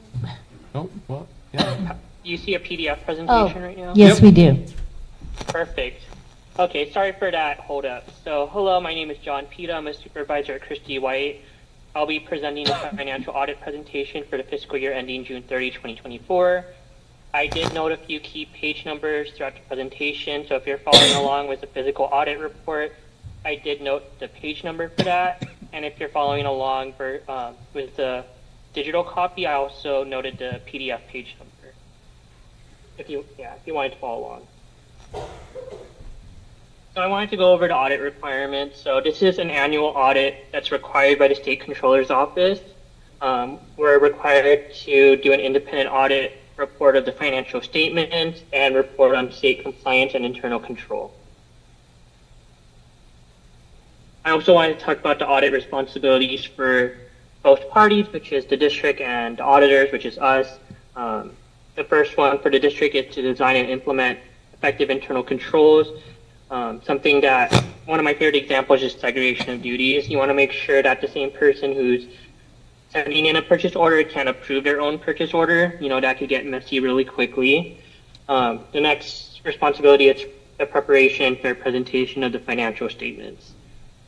Well, the auditor's responsibility is to obtain reasonable assurance that the financial statements are free from material misstatement and provide related audit opinions, which I'll discuss in further detail later in the presentation. It is also important to note that this opinion does not address the financial condition of the district. I'm happy to report that the district received an unmodified opinion across the board, which is the best possible audit opinion. That means that Christy White issued that the district financials are clean and there were no significant deficiencies, no material weaknesses or significant deficiencies that would alter our opinion. You can find this on page 1, second paragraph of the audit report. I also wanted to talk about the audit adjustments. So I kind of did a simplified version of the table that you'll find on page 65 or PDF page 71. The other audit adjustments that you'll find on that table is just standard GASB 54 entries that are done every single year. So this one is for the cafeteria fund for accounts receivable. We had to increase accounts receivable because the November 2023 cafeteria reimbursement state claim was not received by the time the books were closed. The district was notified and has filed for a replacement check from the CDE. And next I'm going to go over the 3 opinions that we gave. The first one is internal control over financial reporting. We did note a significant deficiency, so that's going to be finding 2024-001. This relates to the Associated Student Body Internal Controls. But fortunately, we did not know any material weaknesses. I'll be discussing the findings later in the presentation as well. An additional opinion is the federal compliance piece. So not all districts receive this opinion. So for a district to receive an opinion, they must meet the $750,000 federal expenditures threshold, and typically Middletown does meet this every single year. The major program that we tested this year is the Education Stabilization Fund discretionary grants, which includes ESSER 2, ESSER 3, and the ARP funds. We noted no significant deficiencies and no material weaknesses. This is probably the last year that we'll be testing this funding because the federal program is probably exhausted. So next year we'll probably be looking at different major programs. And the last opinion is typically the hardest opinion to get a clean opinion on is the state compliance piece. As you can see here, I took a snippet from the audit report that shows all the state compliance pieces that we have to look at. And this year they added 2 more on this long list. So I highlighted them for you. It's Proposition 28 and the ELOP program. And, you know, some of these programs are hard for, you know, a lot of districts to implement at such like a short notice, especially with audit requirements that are listed. I'm sure the district is aware of the ELOP and all its long requirements. We're happy to note that there's no significant deficiencies and no material weaknesses, but we did find some compliance findings. You know, sometimes a district doesn't meet a small requirement, but we don't really find them too significant to have to have a material weakness in. So there were 3 of them. So one of them relates to START, the other is unduplicated, and the last one is ELOP. And here's just a summary of the audit results. This table can be found on page 81 or PDF page 90. This basically just summarizes everything that I noted on the previous slide. So there's the opinion for the financial statements, the federal awards, and state awards. And now I'm going to go to discuss the current year findings for fiscal year 23-24. So the first one, as noted earlier, is the ASB finding for internal controls. Proper internal controls should be in place to ensure associated student body funds are properly collected, deposited, and expended as part of the district's fiduciary duty. In addition, adequate internal controls will ensure that district fund assets are safeguarded. We tested a few transactions and noted that 3 out of 5 cash receipts did not maintain proper audit documentation relating to cash receipts. This could be, no receipt documentation, no sales control sheets or tally sheets were maintained. Without this documentation, cash proceeds from these activities cannot be reconciled to the amount deposited into the ASB account. A lack of proper internal controls can lead to accounting irregularities going undetected, which could increase the potential for the misappropriation of these funds. This is not a repeat finding, and the district has a strong corrective action plan. The district will provide additional ASB training to the Middletown Middle School staff involved with the ASB. The training will include how to manage cash, implement tally and sale control sheets for all activities, including sales, and verification processes for deposits to the ASB bank account. And the staff have also been provided a FICMAT accounting manual for reference. And starting in 24-25, the middle school has transferred the ASB accounts to the district office for fiscal management. With the additional training for staff, the movement of the activities to the district fiscal system, the internal controls will be strengthened. The second finding relates to the school accountability report cards, often known as SARC. They're prepared on an annual basis, and I think on the agenda, which is approved prior to this. So there are three major requirements that we test, and 2 of them were not met last year. During our testing, the Middletown High School and Middletown Middle School, the FIT forms could not be located, so we couldn't verify that the FIT form that they did report in the SARC was accurate. And in addition, the district did not compile any complaints related to teacher missed assignments or vacancies during the 23-24 school year. Fortunately, there is no state funding source directly related to the SARCs. That means there's no question cost. And this is a repeat finding for 2023-006. Did someone happen to have a question? I just saw. No. No? Okay. There's no question from the board. Got it. And then the corrective action plan is the district has initiated a training process for site administrators on the development of the SARC reports. The training includes guidance from the superintendent, additional instruction and information provided by the chief business official, and implementation of a review of each SARC prior to being submitted to the board for approval. The district has also implemented a procedure to ensure that any complaints regarding teacher misassignments or vacancies be tracked and reported as required. Although this is a repeat finding, the administrative staff has changed since the prior year finding. And with the changes referenced above, the district is confident that the SARCs will be in compliance moving forward. The third finding relates to unduplicated local control funding formula people count. So the criteria for this is students classified as free or reduced on the CalPAD student listing must have supporting documentation that indicates the student was eligible for that determination. Auditors are required to verify that support does match their determination. So during our testing, 1 out of 10 students tested from the CalPADS report who were designated as FRPM and non-English learners did not have proper documentation to support their designation. The following slide just shows the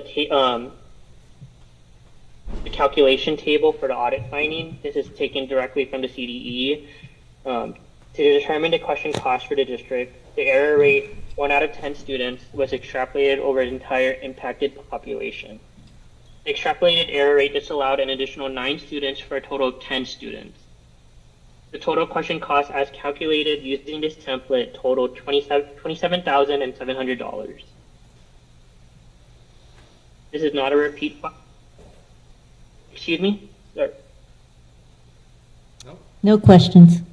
Oh, okay, sorry, just something came up from. Okay. The district corrective action plan is to implement procedures to ensure that documentation for students classified as free or reduced has the proper documentation completed and saved for future compliance review. And the final finding for the current fiscal year is the expanded learning opportunities program. So there's quite a bit of criteria related to this based off the state audit guide, but I only listed 2 of them that the district did not meet. So first off is each student enrolled in the ELOP program must have documentation that includes a signed registration form by a parent or guardian. I know, in a digital age, most of the registration forms are done through Google Sheets, but the state audit guide was really clear that there needs to be a signed registration form. So that's a really easy one to fix moving forward, just adding a signature template within your within your registration form. And additionally, the district is also required to maintain a pupil to staff member ratio of no more than 10:1 for TK and K pupils, and all other grade levels must maintain a pupil to staff member ratio of no more than 20:1. Based on our review of that, the district could not provide supporting documentation for either of those requirements. Fortunately, there are no question costs related to this finding, because we found no evidence to indicate that the district failed to meet ELOP offering or access requirements. So that's really great. And this is not a repeat finding. Obviously, there's a new audit area. And the district's corrective action plan is to revise the procedures to ensure that the online registration forms are electronically signed by the parent or guardian. And the district will also make sure to maintain supporting documentation for the ratio for future review. And the last slide is just a summary of the prior year findings for fiscal year 22-23.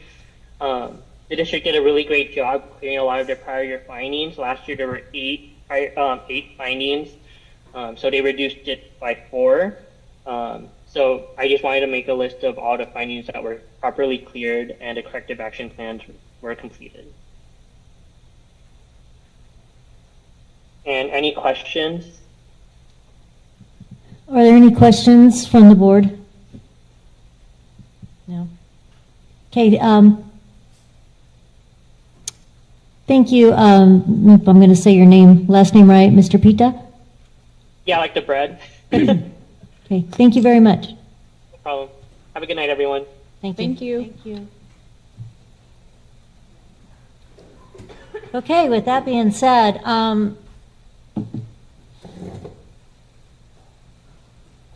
guess I'm just hesitating right now because of the SART thing that he said, and we just approved the SART. Right. But are we okay with approving a SART when there's a finding on it? Yeah, we've been working to address those, make Okay. sure they don't get repeated. Okay, thank you for that. Okay, do I have a motion to approve the 2023-24 financial audit? Move to approve. It's been moved by Trustee Lee, seconded by Trustee Oakes. Is there any discussion?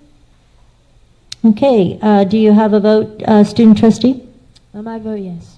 Okay, all in favor? Aye. Aye, passed 5-0. Okay, B, consolidated application winter release. I have if we could, Tanya, can you give any more information about that? I have, something I could read, but if you would like to just give a brief synopsis of what that means. So the CONAP is, the CONAP application is done twice during the year. We have a spring release and a winter release.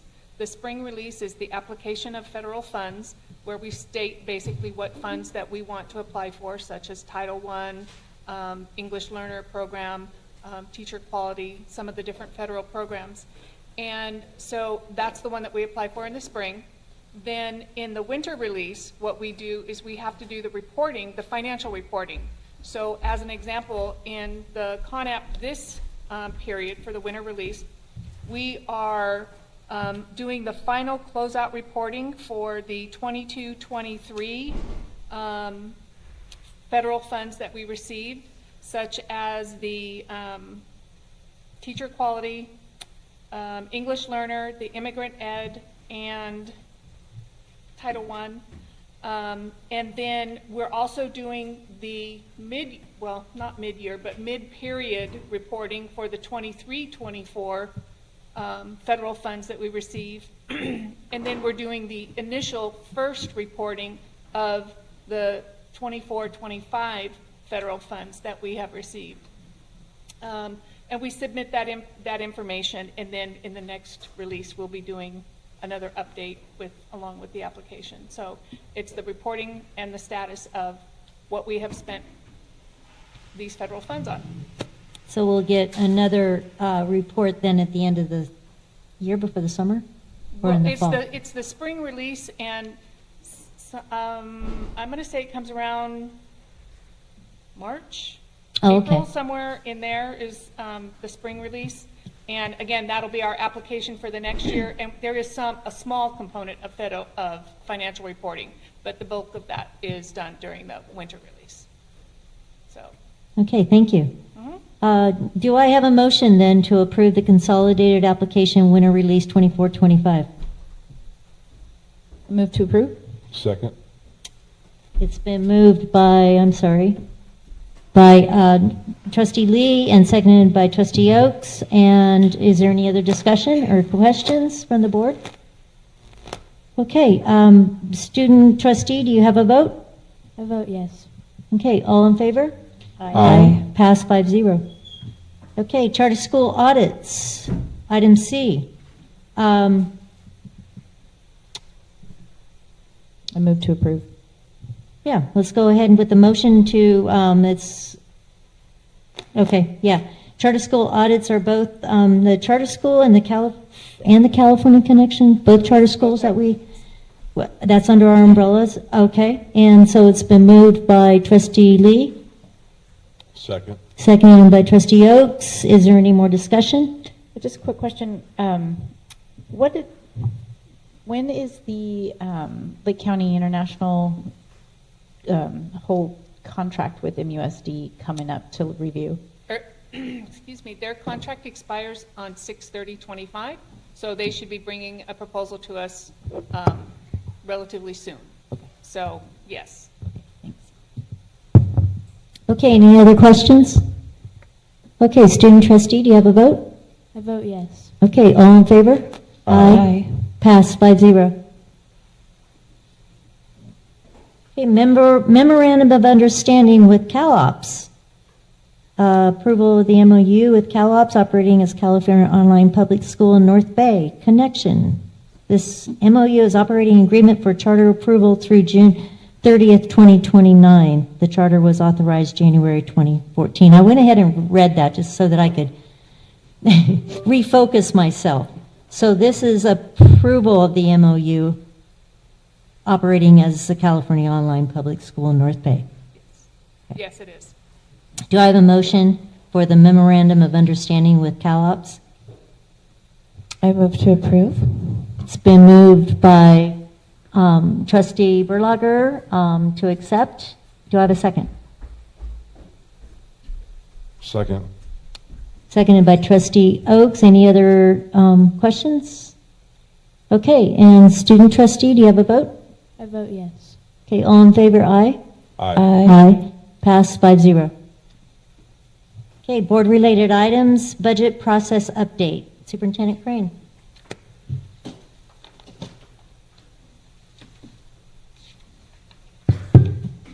Come out here so it's more, well, hang on, is that? Okay. Are we You hear me through the, okay, want to make sure. So come out here because that way it's more like I'm presenting to you because that's kind of what's going on. A lot of what's going to be included are pieces that we've already communicated about, have already been communicated publicly, but want to take advantage of this opportunity to do so again and maybe more formally. So this is our planning plans. This is what we're doing over the next month to talk about, get input from everybody, work towards a final reduction plan. So one of the things that is important to understand is that as we put together the deficit elimination plan in June, which is where this one started, was we had to fill the hole. We had to identify positions that would fill that hole and be able to give us a budget that we could get approved. The things that have been on the deficit elimination plan, there was some changes to it between June and when we did our first interim, but those things are still kind of a placeholder. We have, there is nothing that requires that we have those exact things when we come to you in February. Some of those things may end up being on the list in February, and some of those things may not be on the list when we come to you in February. So what is going to be our process of getting to that point? So we are going to have a series of meetings. 2 of them are going to be, and all of them are going to be in this room. We wanted to have the largest room available to be able to facilitate the most input that we could get. The next Tuesday is going to be our first budget information and input session. And actually, as I get to that title, I realized there was one other thing that I wanted to say. I was not here for all of the budgetary processes that happened last year. I got hired partway through that process, and there were parts about it that made me uncomfortable as I witnessed them. And without going into specific details in this setting about what those are, my commitment to you and our commitment to the community is that this year will be way different from last year. Hopefully we will all agree that it will be better. And so one of the things that happened last year was we had meetings that were called Budget Advisory Committee meetings, which is not really what those were. So we're changing the title because it's really what it is. It's an information and input. We are going to be sharing information and we are going to be gathering input. We are not coming in with a blank slate. We are not coming in and just looking for the community to come up with the ideas for what our reductions should be. We'll talk in a minute about what is going to be happening in those meetings. So next Tuesday at 4 o'clock, we will have our information and input session focused for staff, which will be in this room. And then on Thursday, 6 o'clock, a little bit later, we wanted to get close to the end of the school day for staff, a little bit later in the evening for members of the community. So those are our Tuesday and Thursday meetings. Then we will have a board study session. That will be a workshop for us to talk about, to share ideas and questions. It will be an opportunity for us to work together. That will be, as we talk about board meetings, that will be a meeting of the board in public. It will be incumbent upon the board to determine how much public comment we want to have in that meeting. But for the most part, that's going to be a meeting for the 6 of us to sit around the table and put our heads together. And then our next school board meeting, Wednesday, February 12th, is where we hope to have our deficit elimination plan finalized and ready for your approval. So that's the schedule over the next month. So what's going to happen in those budget information and input sessions? I'm so glad you asked. Thank you for asking. First of all, we're going to talk about our budget. We're going to share information. We're going to talk about how much we really need to reduce. We're going to talk about where our money comes from. We're going to talk about our budget. It's going to be really exciting. Again, kind of a nerd. we're going to talk about what reductions have we considered. We have a big old long list of things that we are considering, have considered, and we're going to talk about those things. And we're going to put them out there and give an opportunity for staff members, for members of the community to tell us what they think. We're also going to talk about the layoff processes, because they're different for CSEA or MTA. And we're going to talk about the bring back processes. And that doesn't really have a good name, but that's what we're calling it. And again, we're going to be listening to input from our partners. We, as the district leadership, are the leaders of the district, but we are partners with the district. I'm going to tell a story because that's how I talk. And the principals in the back of the room are all going to roll their eyes because they know what story I'm going to tell. That when I was an elementary school principal, it was Halloween, and frankly, I love having Halloween. I love having students dress up for Halloween, have costumes on campus. I really don't like the parades. I just don't. It's a lot of time. I'm not a big fan. I was talking to somebody about this, and as I was an elementary school principal, and I said, yeah, if it were up to me, we wouldn't have the parade, but we're having it. And the person looked at me and said, what do you mean if it were up to you? You're the principal. Of course it's up to you. Well, no. Just because I'm the principal doesn't mean I'm the one making all the decisions. I'm the final person making the decision, but we do that in conjunction with our school community. Same thing here. We are looking for partners. And so that's, again, our commitment. As far as publicity for these, we have sent out emails a couple of times already. We will do so again. I believe they're posted on our website. Yes, they're posted on our website. Thank you, Janelle, as my brain is wandering a little bit. And then we also need to finalize which trustees are going to attend and how we're going to make that work with the Brown Act. And so things like that. So that's something that we didn't get to in closed session when we were talking before. So, and again, we have thoughts and ideas, but we don't know for sure what our final recommendation will be. Some of those thoughts and ideas we're trying to keep close to the vest because we want to make sure that we're getting as clean of input as we can get. We don't want to be unnecessarily affecting we want to make sure we're getting what people believe. One of the reasons, though, when we talk about our budget is built, these numbers down here at the bottom, where we see that our projected reserve this year is 11.93%, next year is 6.38%, and 26-27 is 3.14%. We are required to have at least a 3% reserve. These numbers are dependent on having a $485,000 deficit elimination plan. So we have to reduce that amount out of our budget. We also, when we get together in June, will need to look at 27-28. And the sooner we make reductions, the more they can multiply. And so those are things that, having been at a district that has been unfortunately further down the road of fiscal turmoil than we are, and not wanting us to get to that point, $485,000 is the minimum, and hopefully we can get to a point where we are able to reduce more than that. Having said that, we are looking for all the ideas and trying to make reductions in a way that is as pain-free as possible.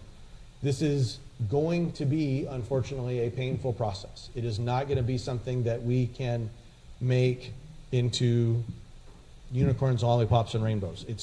There is going to be some discomfort, but we need to go through it as a team, and so that's our commitment, that we are going to go through this. We have open minds.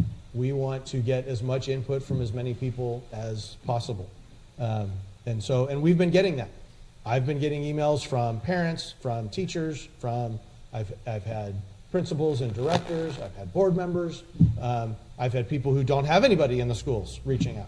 So we want to get as much input as we can, and this is our process to do that. And so, anyway, thank you. Any questions? So you'll be bringing all of those ideas with numbers attached to them to the workshops? Yes. Yes. We will have a PowerPoint presentation that will be way longer, that will have all of the different things that we have considered so far with numbers attached, and sharing that out.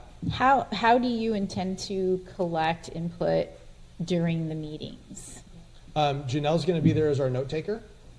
And so I will be facilitating the discussion.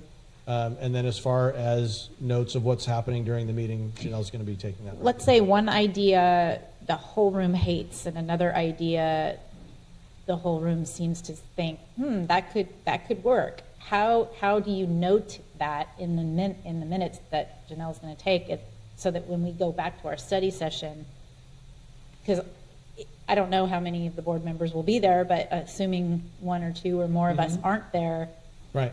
Whoever's not there, I would think would want a really accurate understanding of what the input was at both of those meetings. So I guess my question is, are you just going to say the whole room loved this idea? I mean, how are you? And I'm going to be there to have that. And then also, my understanding is that at least one of you will be at all of those. I understand it won't be all of us, but yeah, all of those things. Is it going to be recorded? No.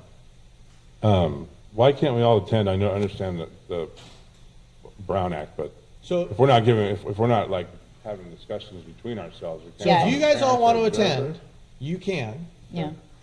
One of the things that you will, in order to be in compliance with the Brown Act, because if you at that point you won't be able to share input at that point if there are more than two of you in the room, because at that point it's kind of like the emails that we talk about. Yeah. So if you're going to be there, if we're going to have more than two of you there, it's going to have to be cone of silence. Yeah, I think our point to talk would be at the board session. So. Right. Yeah. I don't mind observing. I would like this. I mean, I don't. Yeah. I have a board meeting on the 21st, but I'm going to do what I can to be a part of that if I can. But I would like to observe it. Yeah. Takes, Yeah, for sure. And and how the members of the board attend, participate, observe, and stay in line with the Brown Act, that's up to you guys to decide. I'm not going to pretend to tell you. I'm just here to coach and say, okay, if we have two, we can do this. If we have three or more, we have to do that.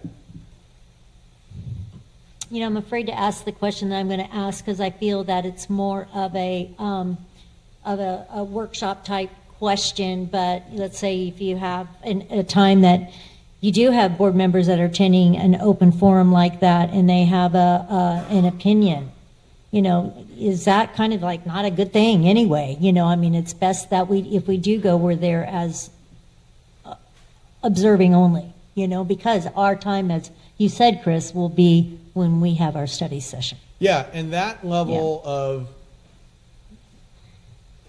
decorum or strategy or whatever you want to call it, again, that's up to you guys. As far as the rules of the Brown Act, it's just different if there are two or fewer of you or if there are three or more of you. Right. You know, I plan on attending both. I know that, I don't know if anybody else has reached out to you. Nobody else has reached out to me. I have gotten some answers, but I have not gotten all answers. Okay. Okay. I'm coming to both. Okay. I was planning to come to both. Okay. Allison, I'm sorry. She's planning on coming to both. To both? Okay. Chris? Yeah. Same? Okay. All right. Okay. So we come separately, we sit here separately, we don't Cone of participate, silence. and then we leave separately. Yep. That won't feel weird at all. But then when we get together for the meeting on the second. Right. We'll On the have 6th. that firsthand. Or the sixth. Yep. Yeah. Yeah. There will be Okay. 9 out of the possible 10 between the two meetings. 'Cause you count What twice. if there's something happening in the meeting that we have a question about. Can we, Ask me later. okay, Take lots of notes. hopefully that will work. I guess I just want to make sure you're bringing tons of information, right? You're bringing all the stuff, all the numbers attached to it, all the possibilities, all that, okay. Yep. And handouts? Don't know. Okay, that's fine. Because it's all in flux. Yeah. We have been working. It's a living document. Yeah, we have been working on this presentation since the middle of December. It'd be what I wrote my essay on if it was, what did you do over your winter break? Because again, nerd. But work, and it's been changing almost every day since then. And so I hesitate to put it out as a printed copy at any one time because it's continuing to change. Are there any other questions from the board? Okay, this is, before I go get my stuff, this is the item, this is where Yes, we have. I got okay, that all right here. I Yep. will go close my computer then and let you do that. Okay. Okay, at this time, just a reminder that all focus is on our students' best interest and is the touchstone of our decisions. Remember, it's okay to be hard on issues, not on people. Okay, I'm going to go ahead and call Peyton Emberson.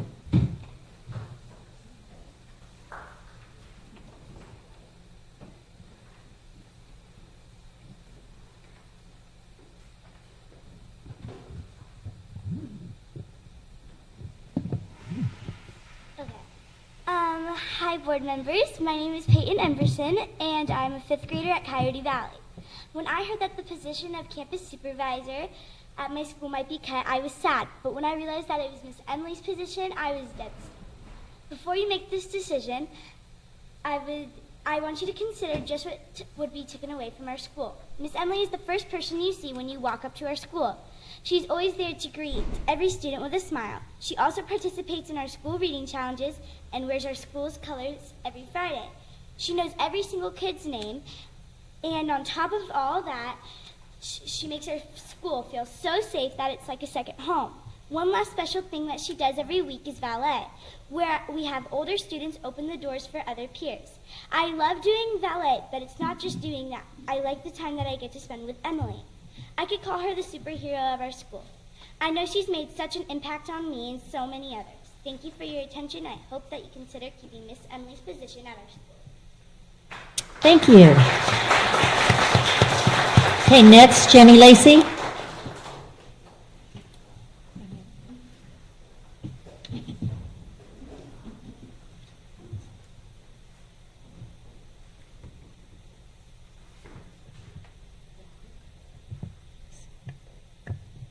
Hello. Hello? Okay. Yep. For those of you who don't know me, my name is Jenny Lacey, and I'm a parent and community member here. I was involved with going to the meetings before the budget cut plan was decided on last year. And I just want to flat out say that the entire plan for budget cuts was complete garbage. It was not handled properly by the people who are our leaders in charge. It was more one-sided. They handled it neglectfully and unprofessionally. There was no advertising to the public or having it open to the public for these specific meetings for the budget. I'm fully aware that even employees in our district were not welcome. It wasn't handled well at all. All the individuals who were on the budget cut list of employees work with our kids. They were taken from our kids, whether they came back on the list or not. They were taken from those positions, and that was professionally. And personally, that's their livelihood. If we are able to do cuts without having to do positions and individuals, that would be our best option. It wasn't handled well by the former leaders for how admin and how certain curriculum and things were cut. It was more of a school district version of Hunger Games, the way it was handled. and it was unacceptable and illegal.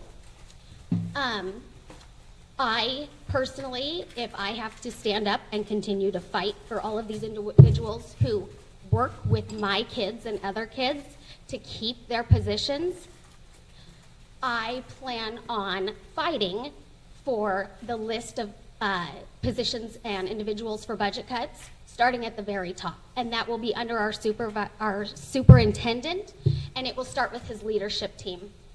The most pay and the least amount of people that have to be let go for the budget cuts. Thank you. Okay, Matt Coit.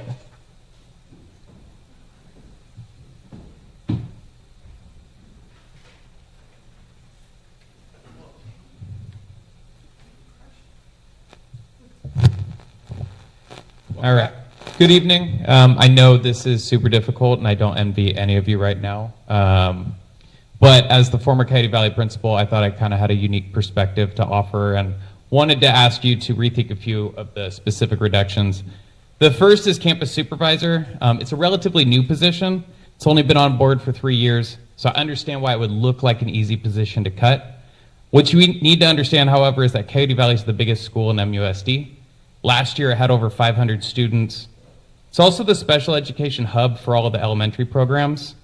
Moreover, the closure of the local extensive needs programs, formerly called severe handicap programs, resulted in the doubling of special education needs at Coyote Valley.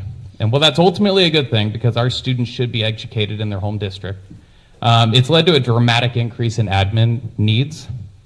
Couple that with the expansion of TK, and that results in a huge decrease in admin time to provide positive interventions and supports for students. Then the campus supervisor comes in, and they've been an amazing intervention for our students.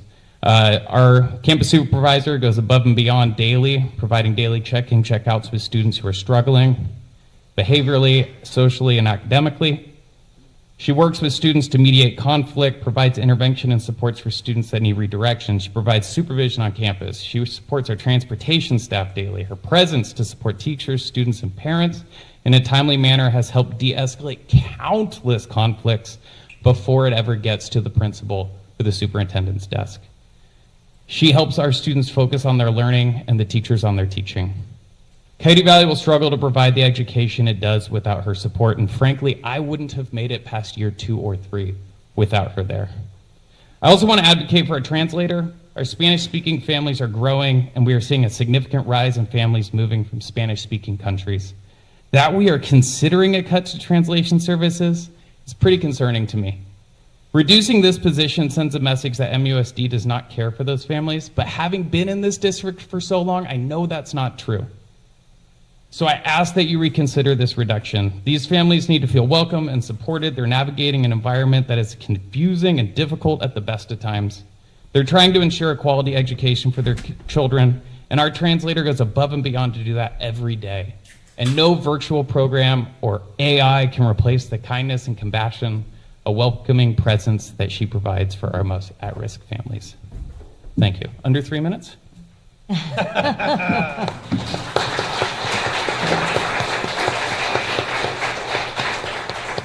Okay, Allison Moore.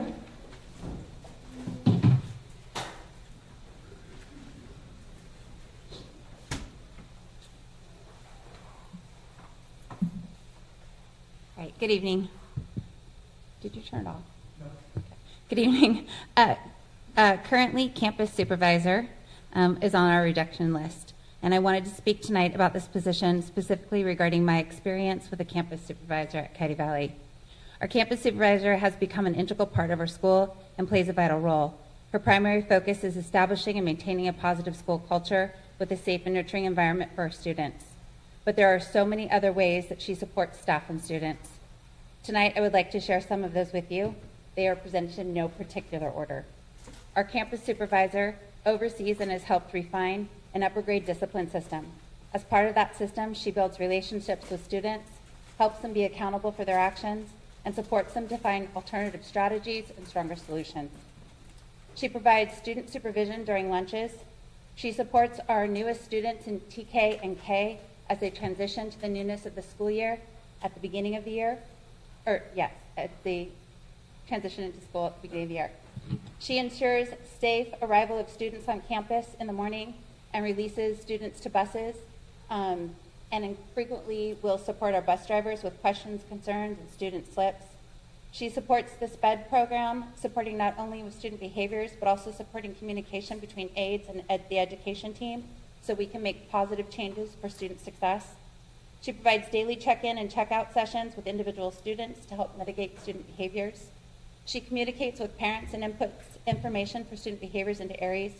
She supports our site as part of our emergency preparedness team with things like the lockdown procedures. And this is particularly vital as she knows most, if not all, of our students by name. She supports office staff when needed, answering questions for parents, assisting students, or providing random supports like supervising a newly diabetic student as they exercise to stabilize their numbers. Our campus supervisor supports a principal who not only oversees the largest elementary site with roughly 430 students this year, but also acts as a site administrator for our district's SDC and ESN programs. Suspensions are down at Coyote Valley this year, and I'm fairly certain that is due to our campus supervisor. This list only represents a fraction of what our campus supervisor does in her position. Her value is immeasurable. Thank you.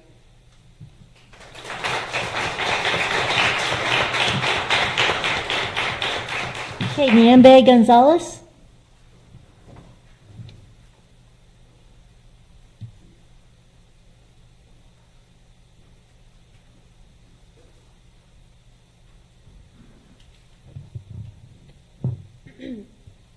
Buenas tardes a los miembros consejeros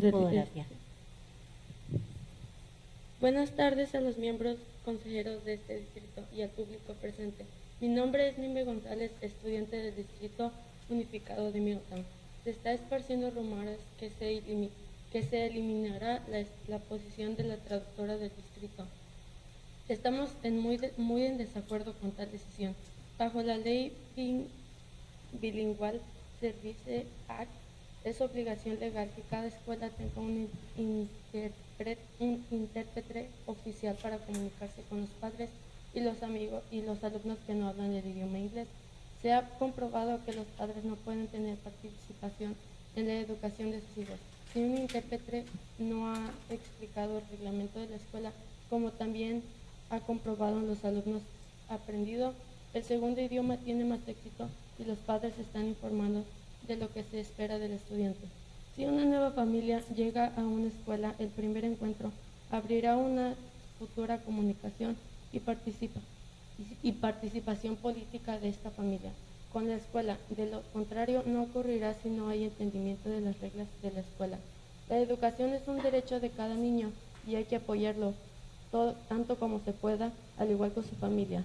Todas las experiencias en la escuela repercuten con el tiempo en la comunidad donde se desarrollará este estudiante. Además, pedirle a un estudiante de la escuela que haga traducciones lo están distrayendo de hacer su propio trabajo. Estamos esperando que se reconsidere la idea de eliminar esta posición. Le agradecemos su tiempo y su comprensión. Sinceramente, los padres latinos son estudiantes de este distrito. Thank you. I was asked if I could translate that. Sure. Okay. Okay, you can introduce yourself too. Yeah, That'd be great. I got pieces of it. Yeah, not all. Jennifer, and I'm just, I was asked to translate for Perfect. her. That's good. Okay. And I'd like to add also that she's one of the students that our translator has helped assist. Good afternoon to the council members of the district and to the public present.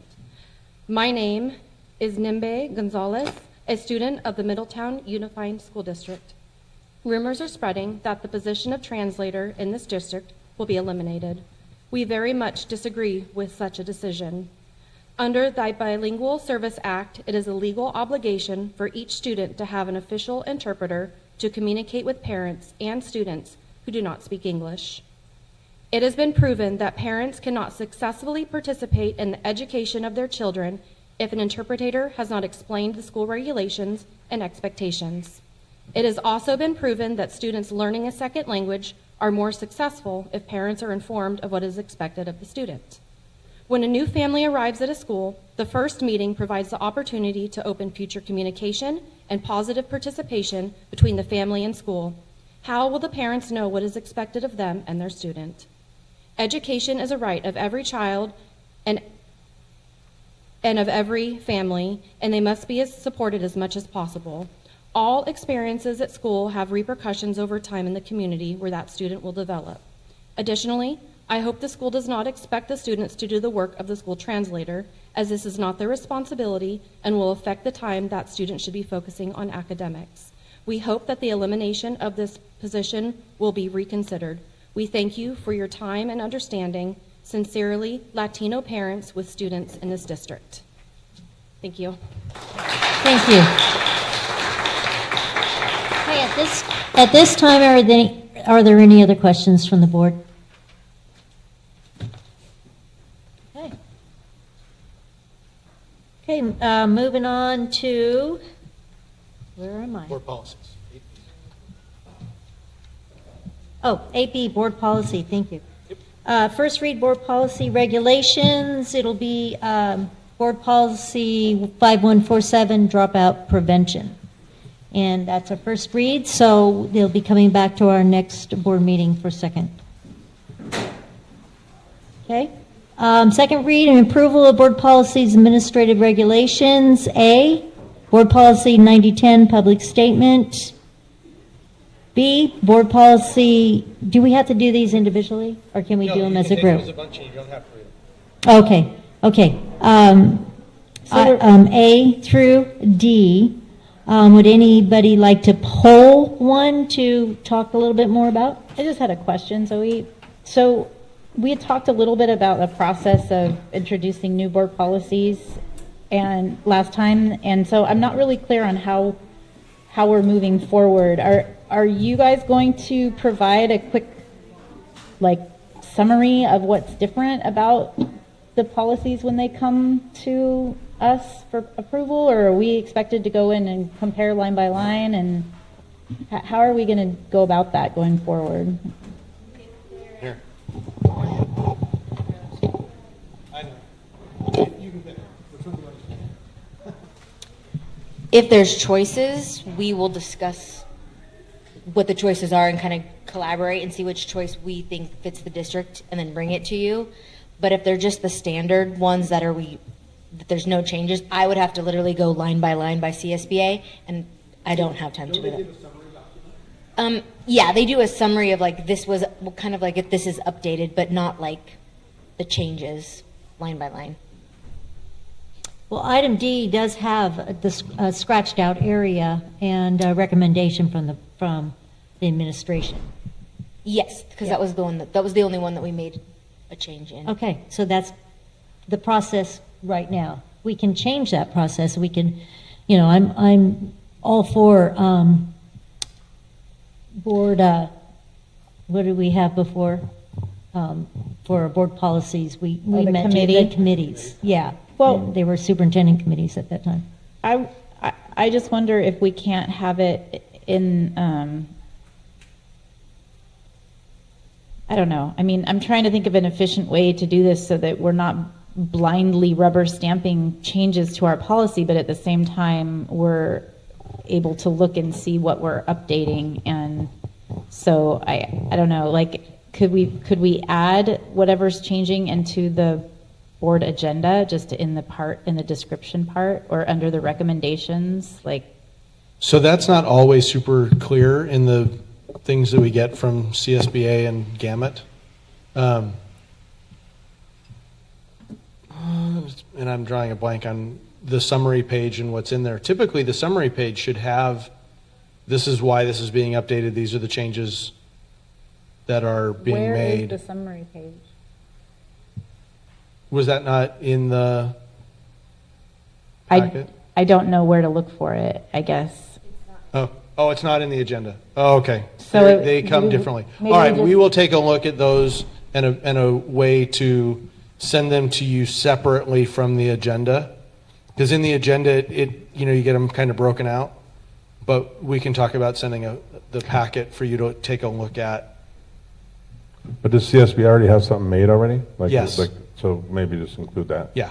Because it seems like anything that doesn't give us a choice is basically ed code or law that we have no choice Right. over anyway, so. Right, but I'd like to at least be aware of what's changing.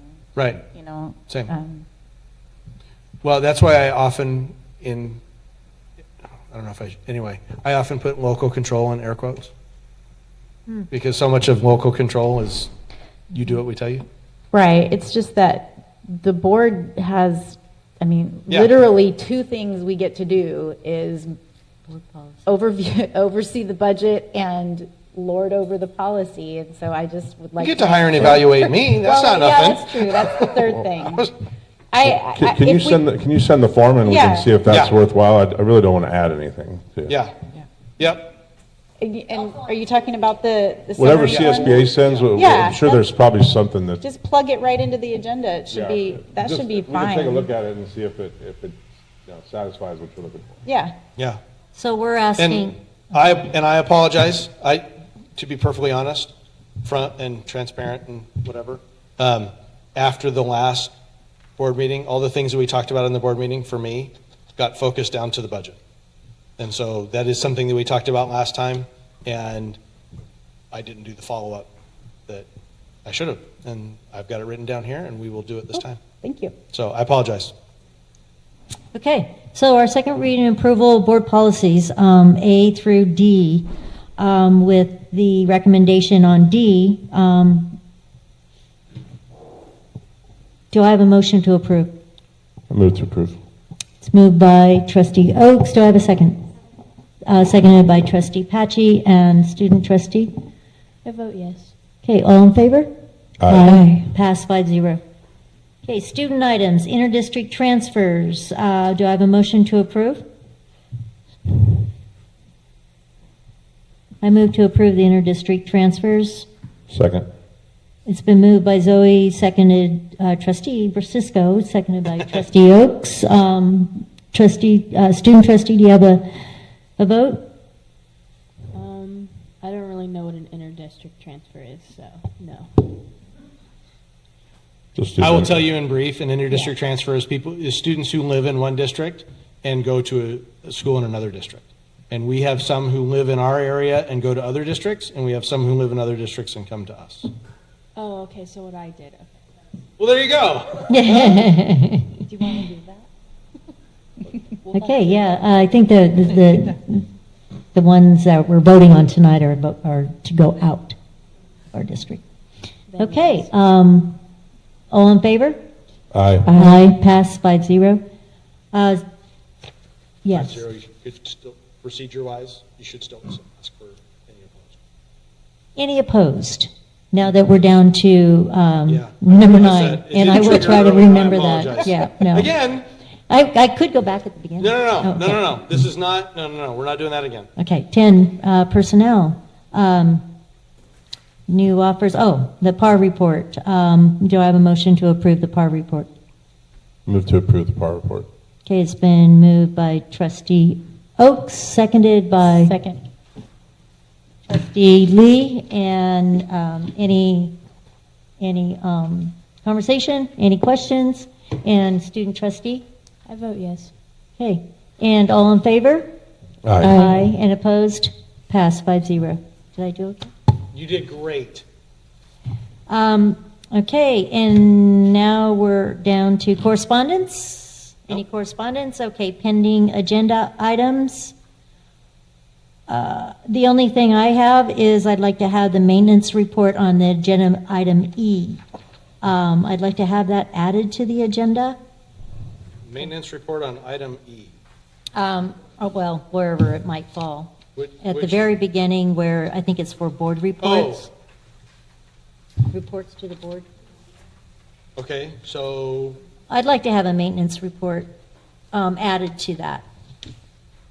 Every time, as or? far as a Every monthly time. thing or as a periodic thing? Because Monthly. I know that they, They do a, like cafeteria, special, they do a right, so they come presentation. up as the departments in the rotation. What is it specifically you're looking for? I'm looking to see that, somebody might come up to me and say, wow, this blacktop at Coyote Valley, it hasn't been resurfaced. And I just feel like as a board member, I don't have a lot of time to go around and look at what's going on, the maintenance going on. And I think just a 3-minute Well, that level of report. day-to-day management. That's is our job. true. That's So true. if someone comes up and says that to you, I would you can forward them to to me, the maintenance, to Michael, yeah. and so that is something that, and we're happy to do that because that's our role. Mm-hmm. So, I mean, we want to provide you the information that you want, but we also want to make sure that we're giving our staff the time to actually be addressing the issues. From a maintenance perspective, I don't think you can really come up with anything worthwhile every month to tell you, like, oh, well, we fix this toilet or that, Or they had a tractor on the, blacktop, what's going, Yeah, it would be tough for me to put something up together maintenance-wise that anybody would really care about, I think. Okay. I take that from the maintenance perspective. Thank Yeah, you. but I mean, a couple times a year I might come through and say, like, this is how many work orders we did, this was some of the main things that came up. Okay. You know what I mean? All right. So well, I can talk to Michael about possibly doing it more often than once a year? Okay. I would like that. Michael did a fantastic presentation. He really did. That was my Yeah. first board meeting. Yeah. Yeah. What was that? What was that? That was his annual report. So maybe, yeah. Oh, Facilities use. So, Yeah, I mean, it was He's done a couple- such good information, and I remember the whole time thinking, "Wow, I didn't know that." And maybe if he could do something like that twice a year, maybe. Or Yeah, something, just that- like a I'll talk to That would be State helpful. of the Thank Union for MLT or something. you. Yeah. Okay. Okay. Let me see. Now we're at announcements, important upcoming dates. All of these we've already talked about. Okay. Yep. January 21st, 23rd, February 6th, and then our next board meeting is February 12th. We're going to adjourn to closed session at this time, and then we'll be coming back to adjourn after closed session. So we are just that. Open session has closed at, what time is that?